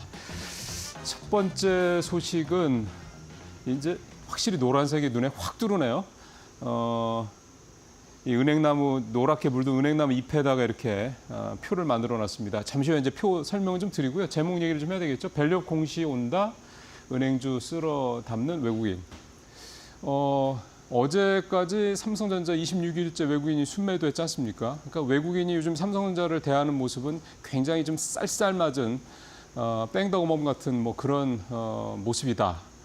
그렇다고 그러면 은행주를 바라보는 이 외국인들의 시선은 정말 따사롭고 자유롭기 그지없다 이런 생각마저 좀 듭니다. 뭐 여러 가지 호재들이 많이 있다 그렇게 좀 볼 수가 있겠는데 최근에 외국인들 은행주 어떻게 하고 있는지 잠깐 먼저 보죠. 표를 좀 보시면요. KB금융, 신한지주, 우리금융지주, 하나금융지주 이 4개 금융지주사들 얘기인데 외국인들 순매수 규모 보시면 역시 이제 KB금융이 뭐 가장 압도적으로 많이 샀고요. 근 2천억 가까이 샀죠. 그 사이에 KB금융 주가 수익률도 18% 가까이 급등을 했습니다. 지난번에 밸류업 지수 포함 안 되고 나서 좀 주춤하는 모습 보였다. 사실 그 이후로 오히려 포함이 안 됐기 때문에 더 관심을 좀 받는 게 아니야 그런 생각마저 들 정도로 KB금융은 뭐 우뚝 서서 좀 가고 있는 그런 모습이고 최근에 그 LP 사고 냈던 신한지주 같은 경우 500억 정도. 사실 위상에 비해서는 순매수 규모가 굉장히 적습니다. 그리고 주가 상승률도 제일 저조하죠. 1% 살짝 넘었고요. 그다음에 우리금융 700억대 샀고 6% 올랐고 하나금융도 순매수 규모는 제일 적습니다. 300억 채 안 되게 샀고 대신 이제 주가는 12% 가까이 좀 크게 오르는 그런 모습들을 좀 보였습니다. 외국인들 금융주 관심을 갖는 이유 여러 가지로 좀 봐야 될 텐데 일단 3분 실적 시즌 앞두고 있으니까 실적에 대한 기대감 있죠. 최근에 은행주들 뭐 표현이 조금 그렇긴 합니다만 논았다라는 얘기들을 자꾸 듣고 있습니다. 무슨 얘기냐면 가계대출 문제 때문에 계속 당국에서는 대출금리 올려라 이렇게 얘기를 하고 있지 않습니까? 심지어 미국이 금리 인하하고 한국이 금리를 내린데도 불구하고요. 그런 상황에서 금리가 내려가니까 예금금리는 내릴 수 있는 명분이 생겼죠. 그런 상황에서 대출금리는 정부의 소위 말하는 관치 때문에 올라가는 상황이 되니까 예대마진 폭이 더 벌어질 수밖에 없습니다.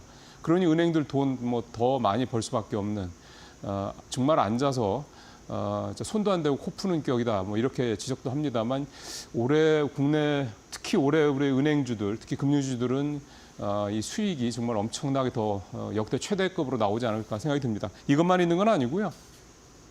앞서 이제 마켓 시그널에서도 얘기가 나왔습니다만 은행주들 오늘도 나온 은행주들 실적 다 좋았습니다. 주가도 많이 올라가고 모건스탠리 같은 경우는 뭐 크게 6% 넘게 오르기도 했으니까 최근에 나온 뭐 골드만삭스, JP모건, 모건스탠리, 뱅크 오브 아메리카, 웰스파고 다 은행주들 실적 좋았죠.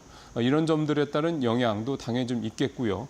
마지막으로는 역시 이제 제목에서 보시는 것처럼 이 밸류업 공시가 다가오고 있기 때문입니다. 11월 중으로 대대적인 주주 환원 정책 발표할 것이다.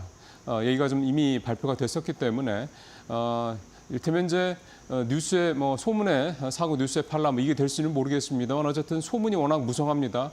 주주 환원 정책 되게 잘 나올 거다. 기대감 있는 거죠. 그런 부분들이 종합적으로 좀 맞물리면서 은행주들에 대한 외국인들 관심도 굉장히 높습니다. 근데 사실은 기본적으로 실적이 워낙 좋습니다. 뭐 이런 부분들 감안했을 때 뭐 외국인이 아니더라도 은행주들 특히 4대 금융주주에 대한 관심은 계속 있을 수밖에 없다 얘기를 할 수가 있겠습니다.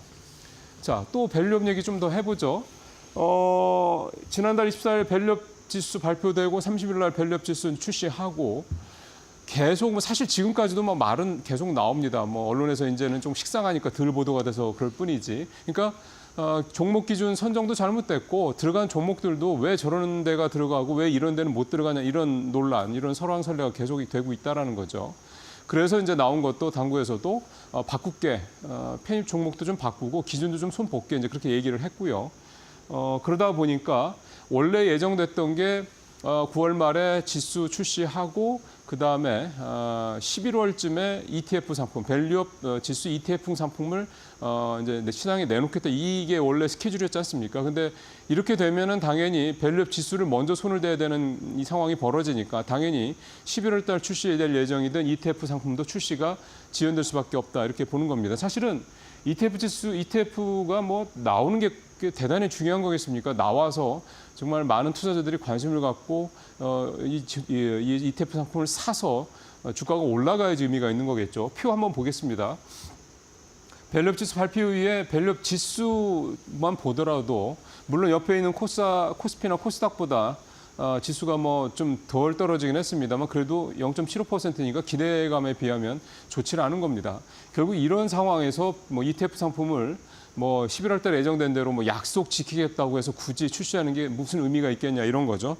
결국은 제대로 만들어서 논란도 좀 최소화하고 뭐 논란이 100% 없을 수는 없겠습니다만 최소화하면서 정말 투자들이 이 밸류업 지수 또 밸류업 ETF에 투자하면 수익을 낼 수 있다 이런 신뢰감 이런 믿음을 주지 않으면 사실은 이거 뭐 언제 빨리 나오느냐 이거 별로 중요한 내용이 아닌 것 같습니다. 이 일에 순서가 있는 거고요. 뭐가 더 본질적인 것이냐 꼬리가 아니라 머리를 먼저 정돈하는 게 제일 중요하다 생각이 듭니다. 그래서 이제 이 밸류업 지수 ETF 상품은 다음 달 출시는 좀 어려울 것 같다 이제 이 얘기가 됩니다.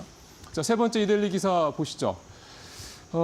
출렁출렁 테마주 개미들 불안, 올라탔더니 급락, 변동성 주의보. 이 테마주 사실 투자는 저 위에 있는 부재, 올라탔더니 급락, 변동성 주의보. 사실 저 얘기는 뭐 불가피한 얘기 아니겠습니까? 테마주 투자하시는 분들께서 마음 편하게 내일 아침에 소위 말해서 오버나이트 할 때도 마음 편하게 뭐 내일도 오르겠지 뭐 이렇게 생각하시고 테마주 투자하시는 분들은 극히 드물 겁니다. 대부분 단기 급등에 대한 기대감 때문에 투자를 하니 사실은 이게 오늘 이제 넘어갈 때죠. 오늘 만약에 보유를 한 상태에 넘어갈 때는 혹시 내일 뭐 일 터져가지고 주가 또 아침부터 급락하는 거 아니야. 이런 리스크, 이런 우려감, 이런 마음의 불안감, 뭐 부담 가지면서 투자하는 게 테마주죠. 당연하죠. 그러다 보니까 사실 주가도 단기에 급등하는 건 맞습니다만 테마주 투자에서 재미를 봤다라는 선을 찾기가 어려운 게 바로 이제 그 이유 때문이라고 볼 수가 있겠는데요. 요즘에 가장 핫했던 테마주 역시 한강 노벨문 학상 테마주라고 봐야 되겠죠. 대표적인 게 이제 예스24인데 한번 표로 한번 보겠습니다. 11일 날 4일 날 이틀 연속 상한가 기록했고요. 그 다음에 3일째까지도 5% 넘게 상승을 하고 그 다음에 이제 16일은 어제 11% 넘게 급락을 했습니다. 어떻게 보면 이제 예정된 뭐 수순이다. 근데 중요한 거는 언제 오를지에 대한 부분도 사실은 잘 모르지만 더 걱정스러운 건 언제 확 떨어질지, 언제 급락할지 이걸 잘 모르기 때문에 테마주 투자가 리스크가 큰 거 아니겠습니까? 예스24도 좀 그런 모습을 보이고 있고 예스24가 포함된 한세24 홀딩스 같은 경우도 주가가 크게 좀 뭐 출렁거리는 그런 모습 당연히 좀 보였고요. 이 한강 테마주뿐만이 아닙니다. TA 항공 관련돼서 경영권 분쟁 발생 가능성 때문에 크게 올랐었던 예림당도 역시 마찬가지가 되겠고요. 지난주 해당 테마 관련주들 뭐 60%, 뭐 티웨이 항공, 티웨이 홀딩스, 예림당 등등등 이 회사들 거기다 이제 대명 소노그룹까지 다 해서 뭐 주가가 한동안 급등을 했었죠. 한 60% 선으로 급등을 했으니까 많이 올랐던 겁니다. 이 주가가 계속 갈 거라고 보는 분은 또 아무도 없는 거고. 그러니까 사실은 이제 이런 부분들이 역시 걱정스러운 부분이라고 볼 수가 있겠고, 뭐 계속 이슈가 됩니다만 고려한 관련주도 역시 테마주로서 아주 강한 상승 흐름 보였다가 최근에 어느 정도 좀 정리가 되면서 주가도 좀 큰 변동성을 보이고 있다라는 점. 테마주 투자는 정말 선수들의 영역인데 이 일반인들이 참 혹할 수밖에 없는 그런 매력이 있긴 한 것 같습니다. 자, 마지막 얘기는 엔터주 얘기 좀 해보겠습니다. 사실 이 얘기도 밸류업 관련돼서 또 연결이 되긴 하는데요. 지난달에 밸류업 지수 발표됐을 때 SM하고 JYP 두 회사가 전혀 예상 안 하고 있다가 들어가서 마치 기다렸다는 듯이 두 회사를 중심으로 해서 이 엔터주들이 좀 반등하는 모습을 보였습니다. 10% 전후로 좀 주가 오르는 기업들도 좀 많았고요. 이제 엔터주가 바닥을 다졌냐라는 얘기가 사실 그렇게 해서 나오고 있습니다. 뭐 외국인도 좀 일부 사고 있다는 얘기도 좀 나오고 있다 보니까 외국인들이 먼저 좀 감을 잡고 뭔가 시그널을 읽고 엔터주 좀 들어가는 게 아니냐 이런 얘기도 좀 나오고 있는 거고요. 3분기 이제 실적 시즌이 오기 때문에 결국 3분기 실적에 대한 부분을 좀 열어보고 뭐 4분기나 그 이유를 좀 보자 뭐 이런 판단도 좀 있을 수 있긴 한데 사실 3분기 실적은 뭐 예상을 뭐 이렇게 기대를 별로 하실 거는 없습니다. 표 한번 보죠. JYP 410억, 하이브 590석, SM 289억 이게 이제 3분기 영업이익 전망치고 YG엔터만 이제 이미 저도 한번 말씀드렸었습니다만 손실 예상이 좀 되고 있는 상황인데요. 이게 사실은 다 한 달 전보다 계속 이 실적 전망치가 하향 조정이 되고 있는 상황입니다. 그러니까 3분기까지는 뭐 별로 이제 기대할 거 없다. 이제 이게 엔터주들에 대한 시장의 컨센인 것 같고요. 이제 중요한 건 4분기인데 4분기 엔터주들의 실적이 반등할 것이다. 뭐 BTS의 진이 돌아온다, 블랙핑크도 돌아온다, 뭐 등등등 이런 얘기들 때문에 기대감을 갖고 있는데 사실 이익이 나온 게 벌써 2분기 실적 시즌 때부터거든요. 그러니까 벌써 한 3, 4개월 이미 지난 얘기죠. 구문입니다. 그 이익에 4분기에도 진짜 먹히려면 3분기 때 실적 발표한 이후에 나오는 향후 실적 가이던스, 실적 전망에서 정말로 뭔가 이 엔터주들이 우리 4분기는 조금 달라, 뭐 준비한 거 많아 이게 나와야 되고요. 그게 실질적으로 매출이라든가 이익이라든가 이런 부분에 효과를 줄 수 있을 만한 건더기가 있는 내용이냐, 이제 이 부분이 담겨 있느냐가 중요한 거겠죠. 만약에 4분기에 대한 전망도 좀 부진하다, 그러니까 시장에서 생각했던 것보다 못 미친다고 그러면 그 실망감 때문에 4분기 내내, 그러니까 사실 이렇게 따지면 올해 1년 내내 엔터주들은 상당히 어려운 시간을 겪을 수밖에 없을 것이다. 그렇게 예상을 좀 해볼 수가 있겠습니다. 네, 10월 17일 목요일 뉴스 브리핑 마치겠습니다.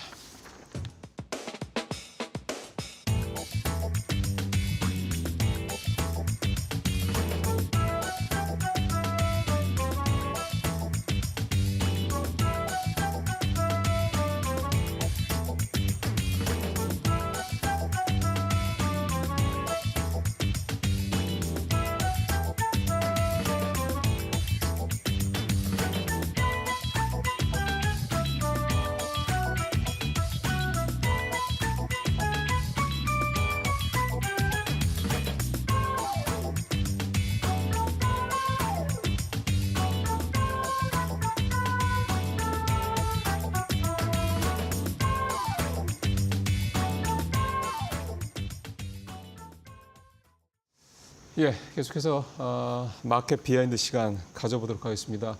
오늘 뉴욕 시장이 또 하루 만에 또 올랐죠. 엔비디아 또 강하게 반등을 했고 오늘은 뭐 앞서 정다은 앵커가 잘 설명해 주셨습니다만 이 SMR 소형 모듈 원전 쪽 워낙 또 뭐 하루에 40% 오른다라는 게 사실 상상이 잘 안 가는데 우리나라 상한가 30%보다 훨씬 높은 거 아니겠습니까? 또 그게 미국 시장의 또 뭐 모습이기도 하고요. 그래서 오늘 유한타증권 유동원 본부장님 모시고 미국 시장 얘기 좀 해보고요. 어쨌든 또 오늘 아침에 어제 또 많이 떨어지던 ASML 오늘도 떨어졌거든요. 그래서 이게 또 여러 가지 의미를 담고 있다라고 생각이 듭니다. 그래서 어떤 백그라운드 스토리가 있는지 또 유동원 본부장한테 말씀을 좀 하나하나 들어보도록 하겠습니다. 본부장님 어서 오십시오. 안녕하십니까? 뉴욕 시장은 뭐 본부장님 늘 말씀하시지만 참 계속 우상향입니다. 그러네요. 엊그저께 좀 빠졌죠. 어제 좀 어제로 빠졌고. 해야 되나요? 네. 예. ASML의 실적 발표가 살짝 일찍 나오다 보니까 사람들이 좀 헷갈려 했었고요. 그렇죠. 이것을 위주로서 전반적으로 반도체 관련주들이 다 급락을 했던 모습을 보였었습니다. 예.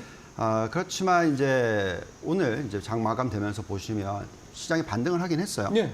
그렇지만 나스닥이 그 전날 빠졌던 게 1% 이상 빠졌는데 오름폭이 겨우 0.3%니까. 예, 오늘은 조금 그렇더라고요. 예. 예. 그래서 반도체가 다 회복을 한 게 아니라 네. 가려가면서 올라갔다. 그래서 즉 엔비디아가 반등을 크게 했고요. 마이크론이 반등을 크게 했는데 뭐 모든 부분들이 다 반등을 크게 하지는 않았습니다. 네. 반도체 장비 쪽 ASML 말씀하신 대로 주가 6% 이상 또 빠졌고요. 맞아요. 전날 15% 빠졌던 종목이죠. 그리고 전반적으로 장비 쪽은 그렇게 뭐 큰 회복을 하지 못했습니다. 그래서 지금 우리가 좀 이해를 해야 되는 부분은 이제 미국 시장의 흐름 자체가 뭔가 다른 어떤 상승 주도주를 찾으려고 한다라는 느낌이 있고요. 그러다 보니까 아까 말씀하셨던 그런 원전주가 올라가는 것도 글쎄요. 나오겠죠. 전체적인 모습은 어쨌든 미국 시장은 올라간다라는 전제 조건은 만들어진 것 같아요. 그 이유는 경기 침체에 대한 두려움은 이제 버렸다라고 맞습니다. 생각이 듭니다. 그래서 지금 보시면 러셀 2000 같은 금리 민감주 이런 지수가 자그마치 어저께 1.7%나 급등을 했습니다.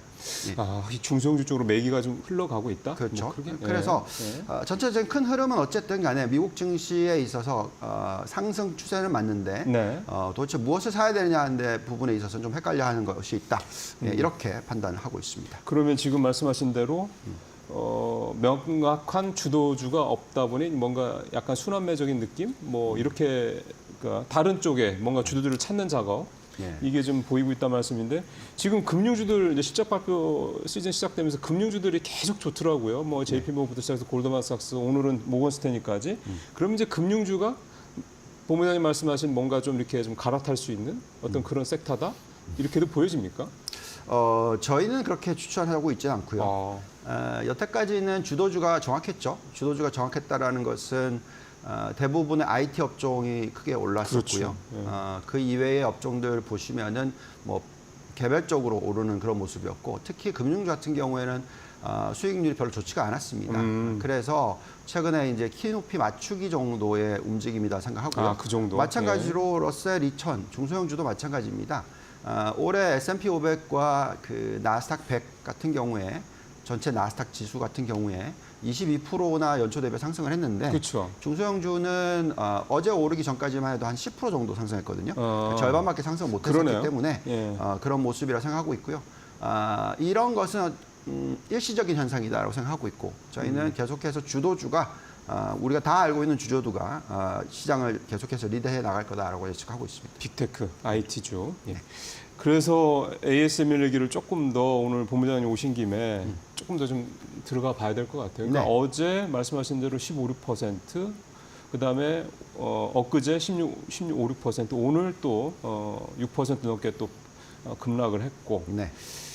오늘 같은 경우 어제는 사실은 뭐 하루 뭐 먼저 했네, 뭐 늦게 했네 등등등 사실 그게 뭐 좀 이슈긴 했었는데 오늘 같은 경우는 또 급락을 했던 이유가 중국 매출에 대한 굉장히 부정적인 전망들이 나왔던 거더라고요. 뭐 심지어 깜짝 놀랐습니다. 저도 뭐 마이너스 48%까지 나오시던 뭐 이런 얘기까지 나오던데 물론 전망이긴 합니다만 이렇게까지 ASM에 대해서 향후 가이던스가 안 좋게 나오는 배경을 어떻게 봐야 됩니까? 그러니까 많은 분들이 ASM 실적이 안 좋게 나올 거에 대해서 걱정을 하시고 전체적인 반도체 사이클에 대해서 걱정을 하시는 이유는 뭐냐면요.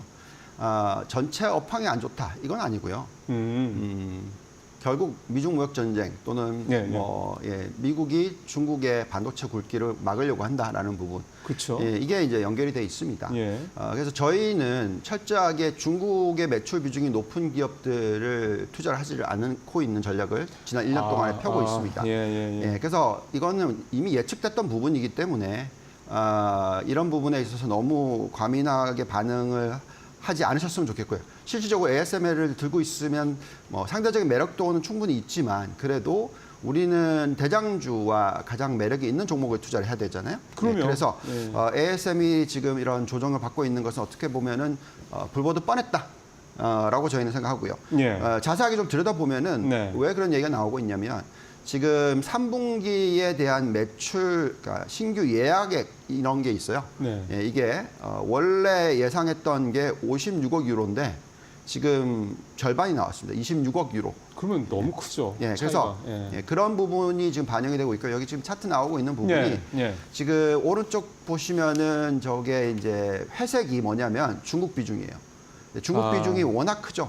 그래서 47%나 되네요.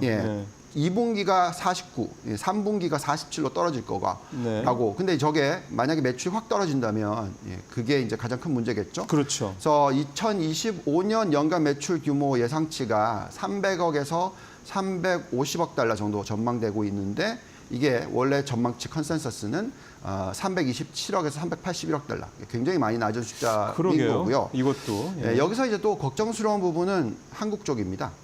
한국의 지금 비중이 급격하게 줄고 있는 것이 예측이 되고 있어요. 그러게요. 그래서 한국 28에서 지금 15 이렇게 지금 예측이 되고 있잖아요. 그 얘기가 의미하는 바는 그 의미하는 바는 그만큼 삼성전자의 캐펙스 사이클이 그렇죠. 더뎌진다. 그래서 지금 어려움을 겪고 있는 것이 지금 보이고 있다. 이렇게 말씀을 드릴 수 있을 것 같습니다. 그래서 경영진이 그렇게 얘기했어요. 지금 AI 쪽은 너무 좋다. 근데 나머지 레거시 쪽이 안 좋다. 회복하는데 시간이 예상보다 오래 걸릴 것 같다. 그게 지금 가장 큰 문제인 것이죠. 그래서 우리가 투자를 할 때 있어서는 이런 부분을 좀 잘 이해하시면서 투자하셔야 될 것 같습니다. 그러면은 사실 이제 이렇게 말씀을 하셨기 때문에 그러니까 이 표를 보니까 확 이해가 가네요. 삼성전자 쪽과 관련돼서 이게 어떤 연관성이 있는지. 그럼 이제 삼성전자 어차피 말씀 나온 김에 삼성전자 얘기를 조금 더 해보면 어제 26일 연속 외국인 순매도를 했고 결국 삼성전자에 대해서 외국인들이 이렇게까지 계속해서 뭐 사실 역대 최장기간이라고 그러더라고요. 이렇게까지 주식을 던지는 이유도 이 ASML 이 실적 내용에서도 우리가 읽을 수 있듯이 투자도 줄고 뭔가 하여간 향후 성장성 관련돼서 삼성전자에 뭔가 무슨 일이 있구나라는 자꾸 이런 생각을 들 수밖에 없게 만들고 있다라는 생각이 좀 들어서요. 그렇죠. 요거를 우선 그러면 삼성전자에 대해서 자세히 얘기하기 전에 이렇게 연결시켜 보시죠. 그러니까 TSMC라는 기업이 있지 않습니까? 어차피 여쭤보려고 했는데.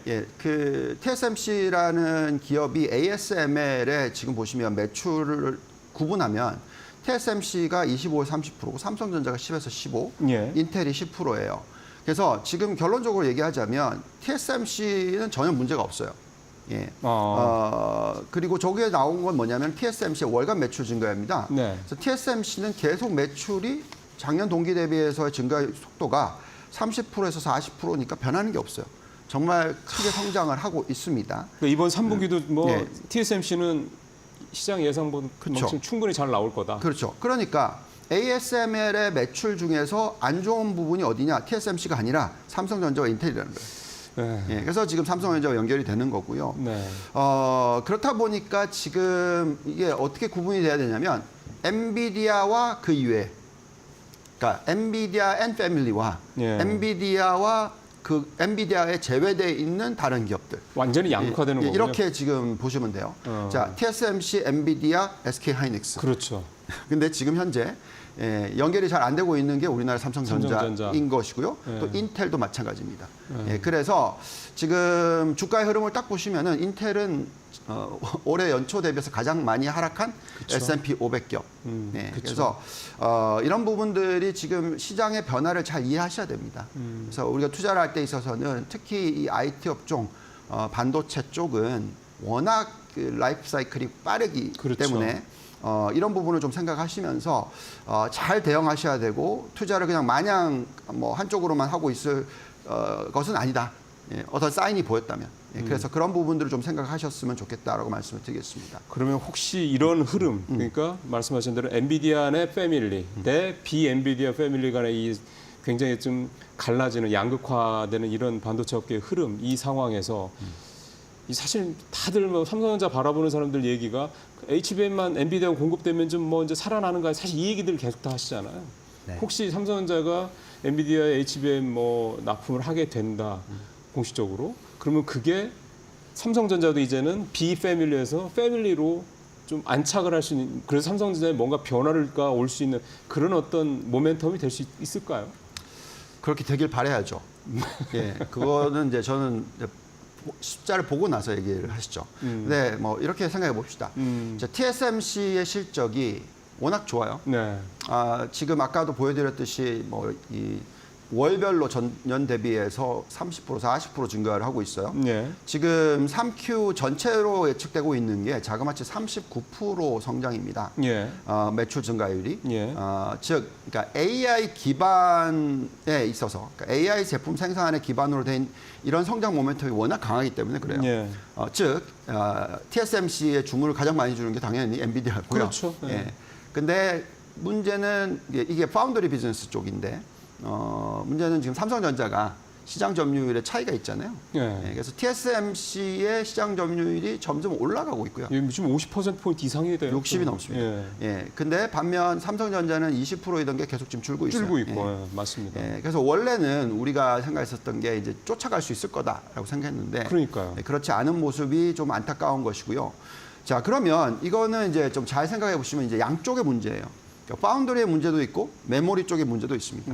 자, 그럼 메모리 쪽으로 좀 얘기를 해보자면 삼성전자의 이슈가 뭐냐면 지금 SK 하이닉스와 삼성전자 이 두 개의 회사들이 지금 이 실적의 어떤 큰 차이가 이제는 많이 줄었죠. 예. 그러니까 어느 정도까지 얘기하고 있냐면 지금 SK 하이닉스 영업이익 부분을 보시면은 6.7조, 6.8조 정도 될 거다. 3분기에. 예, 3분기에. 근데 삼성전자의 지금 영업이익 쪽에서 보면 반도체 부분만. 반도체 쪽을 보면 5.2조에서 6.3조. 그러면 SK하이닉스가 더 높다는 얘기잖아요. 예, 그렇게 될 수 있다라는 거죠. 전망이긴 예. 했네. 그래서 지금 HBM의 개발 일지를 한번 보시면 예. 어쨌든 원래 이게 결론적으로는 가장 1등을 먼저 찍는 회사가 가장 많이 좋은 거죠. 그렇죠. 예, 그래서 지금 뭐 설명은 SK 하이닉스가 제일 먼저 2013년, 그리고 나서 2015년에 삼성전자, 그다음 또 2019년에 SK 하이닉스, 2021년에 또 SK 하이닉스. 그 다음에 또 마이크론이 올라오고요. 그리고 나서 이제 삼성전자가 2024년입니다. 예. 그러니 이걸 보고 있으면은 이게 예측이 되고 있는 상황인데 네. 두고 봐야죠. 그래서 지금 사람들이 걱정하는 건 뭐냐면 마이크론과 SK 하이닉스가 엔비디아의 매출의 대부분을 미리 차지하게 되는 거 아니냐 이런 걱정을 하는 거죠. 예. 그렇지 않기를 바랍니다. 그래서 예. 그렇게 그래서 되면 이제 삼성전자가 들어가도 룸이 적으니까. 예. 그래서 워낙 수요는 강할 것이고요. 그래서 만약에 생산이 많이 된다 그러면 당연히 초이스를 늘릴 겁니다. 엔비디아 그러겠죠. 입장에서는 예. 예, 가격을 좀 낮추고 싶을 테니까. 예. 그래서 지금 결론적으로는 엔비디아의 시대다. 라고 생각하실 수밖에 없고요. 네. 이런 부분들이 지금 우리나라의 그 반도체 기업들에 대한 영향을 미치고 있습니다. 그렇죠. 근데 이제 삼성전자는 더 영향을 많이 받는 이유가 파운드리 쪽도 있잖아요. 네. 예, 그래서 그 부분에 대해서도 또 어떻게 대응을 할 수 예. 있을까에 따라서 네. 예, 주가의 흐름이 좀 결정되지 않을까 생각이 듭니다. 좀 전에 그 HBM 개발일지라는 오늘 본부장님 가져오신 표에서도 우리가 확인을 해볼 수 있었습니다만 제일 마지막 그러니까 내년에 HBM4 6세대죠. 네. 이거 이제 지금 사실 어디 가도 먼저 개발했다고 공식적으로 발표가 된 게 아니기 때문에 삼성전자도 지금 내부적으로는 어차피 3E까지 그러니까 5세대까지는 우리가 틀렸고 차라리 한 단계 건너뛰어서 6세대에서 우리가 어떻게 보면 주도권을 잡는 게 이 난국을 헤칠 수 있는 유일한 기회다. 네. 내부적으로 그런 얘기도 나오고 있다는 게 사실은 충분히 저희가 봐도 공감이 되는 얘기입니다. 예, 반도체 얘기는 사실 뭐 하자면 이거 가지고 뭐 본부장님 이런 몇 시간이라도 얘기할 수 있는 내용인데 네. 이 정도 좀 정리를 하고요. 네. 22 얘기 잠깐 하나 좀 더 해보죠. 네. 유럽은 계속해서 사실은 좋은 얘기가 안 나옵니다. 최근에 뭐 독일 얘기도 그렇고 자동차, 전기차 관련된 유럽의 자동 완성차 업체들 얘기도 그렇고 약간 별로 좋은 얘기가 안 나오고 있는 상황이다 보니까 결국은 ECB가 또 금리 뭐 내려야 되는 거 아니야라는 식으로 자꾸 생각이 되대요. 어떻게 보세요? 네. 제가 조금 큰 그림을 먼저 말씀을 드려볼게요. 네. 최근에 주가 흐름 그리고 지난 뭐 몇 년간 전체적인 흐름을 보시면 아까 엔비디아 앤 패밀리라고 얘기했잖아요. 그렇죠. 요즘에는 증시는 결국은 미국과 앤 미국 패밀리입니다. 네. 맞아요. 지금 보시면 이제 미국이 워낙 강한 모습이 나오는 이유가 뭐냐면 이 우리가 넥스트 제너레이션이라고 얘기하죠. 그래서 우리가 4차 산업혁명, 5차 산업혁명 얘기를 하는데 거기에 가장 핵심이 되는 국가가 당연히 미국인 거고 그렇죠. 그게 바로 AI. 그래서 이 부분의 연결성이 굉장히 중요합니다. 그래서 프랑스 뭐 지금 올라오고 있는데 주가가 나쁘진 않아요. 근데 쫓아가고 있는 모습이라고 생각하시면 될 것 같고요. 그러게요. 독일도 올해 한 28% 올랐으니까 좋더라고요. 네. 그래서 전체적인 것은 이제 아무래도 미국 쪽과의 연관성이 얼마나 높냐에 따라서 주가가 많이 결정이 됩니다. 그래서 일본 시장도 상당히 좋았던 모습이 그렇죠. 지난 1년, 2년 동안 나왔던 것이고요. 그렇죠. 그래서 지금 유럽 쪽은 어쨌든 계속해서 금리가 굉장히 높게 유지가 됐었고 금리를 내리기 시작했고 인플레이션이 지금 빠르게 잡히고 있어요. 보시면 지금 25bp 정도 금리를 내려줄 거라는 확률이 높다. 10월 달에. 그리고 이게 마지막 금리 인하가 아닐 거다라고 뱅크 오브 프랑스의 임장이 얘기를 했습니다. 그건 연내 말씀하시는 거죠? 그래서 그렇기 때문에 지금 현재 물가 지수도 보시면은 1.8%. 2% 아래. 그죠? 정책 금리가 3.5%니까 그 정도에서 떨어뜨릴 수 있는 여유가 있다라는 부분이 되겠죠. 그래서 지금 유럽 쪽이 점차적으로 또 이제 미국과의 관계를 더 높이고 중국과의 관계를 좀 낮추려고 하는 노력이 좀 있어요. 그렇다 보니까 이제 인플레이션이 좀 자극할 수 있지 않나라는 걱정을 하실 수도 있겠지만 그래도 유럽은 좀 천천히 합니다. 그래서 지금 보시면 유로존의 CPI는 미국보다는 좀 더 낮죠. 그만큼 중국이라는 나라가 지금 디플레이션을 수출하는 국가. 그러니까 뭐 요즘에 우리나라에도 막 태무 막 들어오고 미르넥이 수출한다는 그런 디플레 수출이라고 하니까. 그렇죠. 그 디플레이션을 수출한다라고 얘기를 합니다. 그래서 지금 그런 모습이다. 그래서 유럽 쪽은 충분히 그렇다면 금리를 내려줄 수 있는 환경이다. 그래서 한 25bp 정도 금리 내려주는 건 당연할 것 같고요. 그렇다면 이거 무슨 얘기냐면 전 세계적으로 유동성이 많이 풍부해진다. 풀린다는 얘기죠. 지난 9월 달에 전 세계 26개 국가에서 금리를 내렸어요. 이거는 많이 내렸네요. 과거의 금융위기가 지나가는 시기, 그러니까 2009년 3월 달, 그리고 또 그 이후에 코로나19 터졌었을 때만큼 많이 내리는 겁니다. 한 달에. 그래서 그런 모습을 보고 있으면 저희는 시장은 좋을 것 같다. 근데 이제 중요한 거는 초이스를 잘해야 된다. 이렇게 말씀을 드릴 수 있을 것 같습니다. 근데 사실 그렇게 말씀을 하시면은 우리 시청자분들은 그래? 시장은 좀 좋을 것 같다. 근데 초이스를 잘해야 된다. 그럼 뭐 어떡하라는 얘기야? 사실 이 의문이 생기실 것 같아요. 본부장님 조금 더 조언을 해주시면 어떻게 좀 초이스를 하면 될 것 같습니까? 그러니까 저희는 어느 정도까지 추천을 하고 있냐면요. 글로벌 시가총액 중에서 미국이 지금 차지하는 비중이 46%예요. 절반이네요. 정말. 근데 절반이 많이 높다고 생각하시죠? 제 판단에는 이거 65%까지 갈 겁니다. 그러니까 앞으로 계속 간다는 얘기잖아요. 더 차이가 더 벌어진다는 얘기잖아요. 많은 분들이 미국이 비싸고 다른 나라가 싸다라고 얘기를 하나 그거는 제가 볼 때는 투자의 패턴을 잘못 잡으시는 겁니다. 결국 미국이 제가 볼 때는 상당히 이번 그 AI 사이클, 이 4차 산업혁명, 5차 산업혁명에서 가장 뭐 우위를 차지할 거라고 생각을 하고 있고요. 그렇죠. 그래서 저희는 심지어 전체 투자 비중 중에서 75%를 미국에 투자해라. 까지도 얘기를 하고 있습니다. 계속해서. 거기는 현금 비중이 포함된 포트폴리오입니까? 현금 비중 그러니까 주식 비중 중에서 75%를 미국에다만 46%가 시가총액인데 75%면 굉장히 오버웨이시죠, 미국을.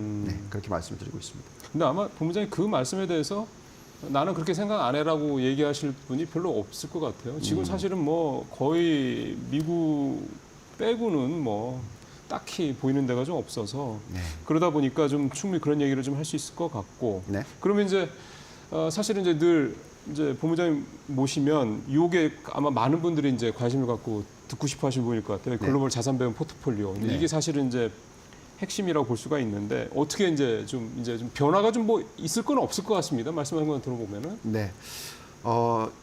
제가 얘기할 시간이 좀 있나요? 있습니다. 한 5분 정도 됩니다. 5분 정도 됩니까? 자, 우선은 우리가 지금 그 물가 상승률에 대해서 미국에 대해서 걱정을 하거나 네. 또는 경기 침체에 대해서 걱정을 하거나 이런 것들이 많잖아요. 예. 저희는 미국은 이제는 인플레이션이 지금 하향 안정화되고 있다고 생각합니다. 예. 예, 그래서 지금 CPI를 보시면 네. 가장 잘 안 잡혔던 부분이 뭐였냐면 주거비였어요. 그렇죠. 그게 네. 제일 비중도 크고. 근데 지난달 그러니까 이번 얼마 전에 나왔던 9월에 보시면 예. 주거비가 가장 높은데 CPI 2.4%에서 72.59%를 차지하고 있는 거잖아요. 네네. 예, 기여도가. 네. 근데 저게 0.2% 상승을 했어요. 뚝 떨어졌네요. 전달 정말. 대비해서. 예. 전에는 뭐 0.4, 어떤 높을 땐 0.6 이랬습니다. 네, 네. 그래서 앞으로 0.2만 가도 그럼 연간으로 계산하면 2.4잖아요. 그렇죠. 그러면은 이제 이 기여도가 굉장히 낮아지는 거죠. 그래서 앞으로 결국 CPI는 2%대에 도달한다. 그러니까 지금 2.4%고 여기에서 유지가 된다. 네. 그러면 지금 금리가 미국이 얼마죠? 예, 4.75에서 5.0. 지금 5.0. 예. 예. 그러면은 추가로 금리를 150bp는 충분히 내려줄 수 있다. 이게 예측이 되고 있어요. 네. 그러면 그 정도 금리 인하가 일어나면은 미국은 굉장히 안정적인 성장을 계속 보여줄 거고요. 네. 그리고 또 미국이 잘하고 있는 부분이 생산성이 높아지고 있다라고 말씀을 드릴 수 있겠어요. 예. 예, 그래서 저희는 이제 어떻게 생각하냐면 미국의 국채가 가장 규모가 큰데 네. 채권 투자를 미국에 제일 많이 하거든요, 보통. 그렇죠. 예, 그리고 이제 금리가 내려올 룸이 많이 생긴다 생각하잖아요. 그렇죠. 예. 그렇다 하더라도 미국의 경제 성장률이 워낙 높기 때문에 지금 미국의 10년 국채 금리가 4.0 정도 되는데 4.4% 조금 넘죠. 예. 네.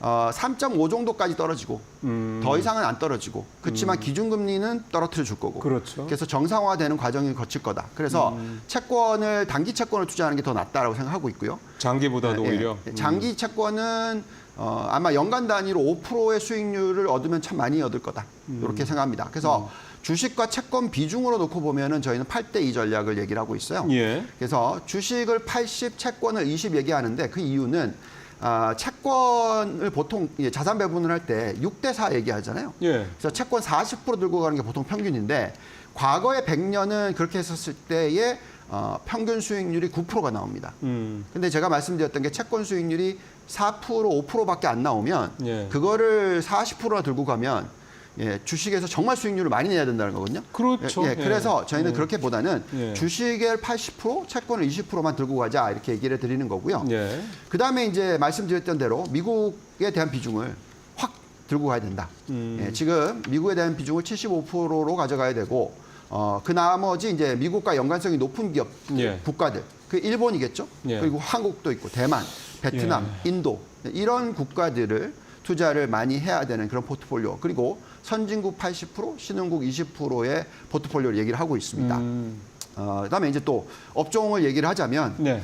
저희는 뭐 뭐니 해도 AI 사이클이다. 예. 여기에 대해서 그 어떤 식으로 발전이 될지를 고민하는 거지 여기에 투자를 안 하는 건 아니다라고 말씀드립니다. 예. 그래서 전체 포트폴리오의 58%, 자그마치 60% 가까이 되는 것을 IT 업종에 투자를 한다. 네. 예, 근데 여기서 이제 미국의 가장 대표적인 기업들이 좋고요. 네. 물론 여기서 엎치락뒤치락을 할 겁니다. 네. 종목 선별 잘 하셔야 되고요.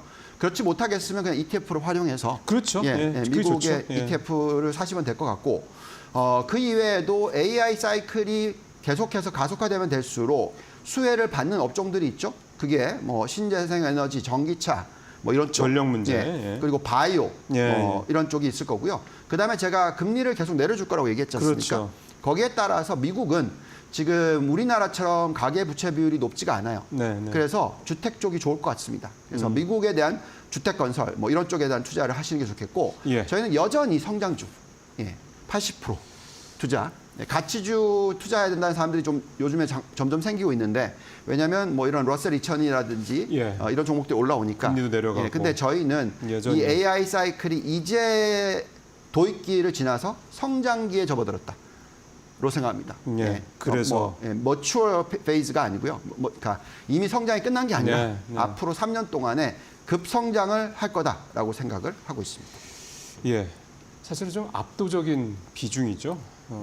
그 정도로 이제 미국의 빅테크들 중심으로 한 AI 이 테마가 계속 갈 거다 당분간 그렇게 이제 본부장님께서 보고 계시네요. 본부장님 오늘 말씀 잘 들었습니다. 고맙습니다. 감사합니다. 예, 마켓 비하인드 이제 여기서 마무리를 하고 이제 잠시 마켓 일부로 넘어가겠습니다. 일단 미국 시장이 또 하루 만에 또 반등을 하고 엔비디아가 3% 넘게 올랐다라는 거. 어제 새벽에 ASM 일부 뭐 엔비디아 많이 떨어져서 어제 반도체 별로 안 좋았는데 오늘은 조금 부담을 좀 덜지 않을까 싶은 생각이 듭니다. 마치고 잠시 후에 뵙도록 하겠습니다.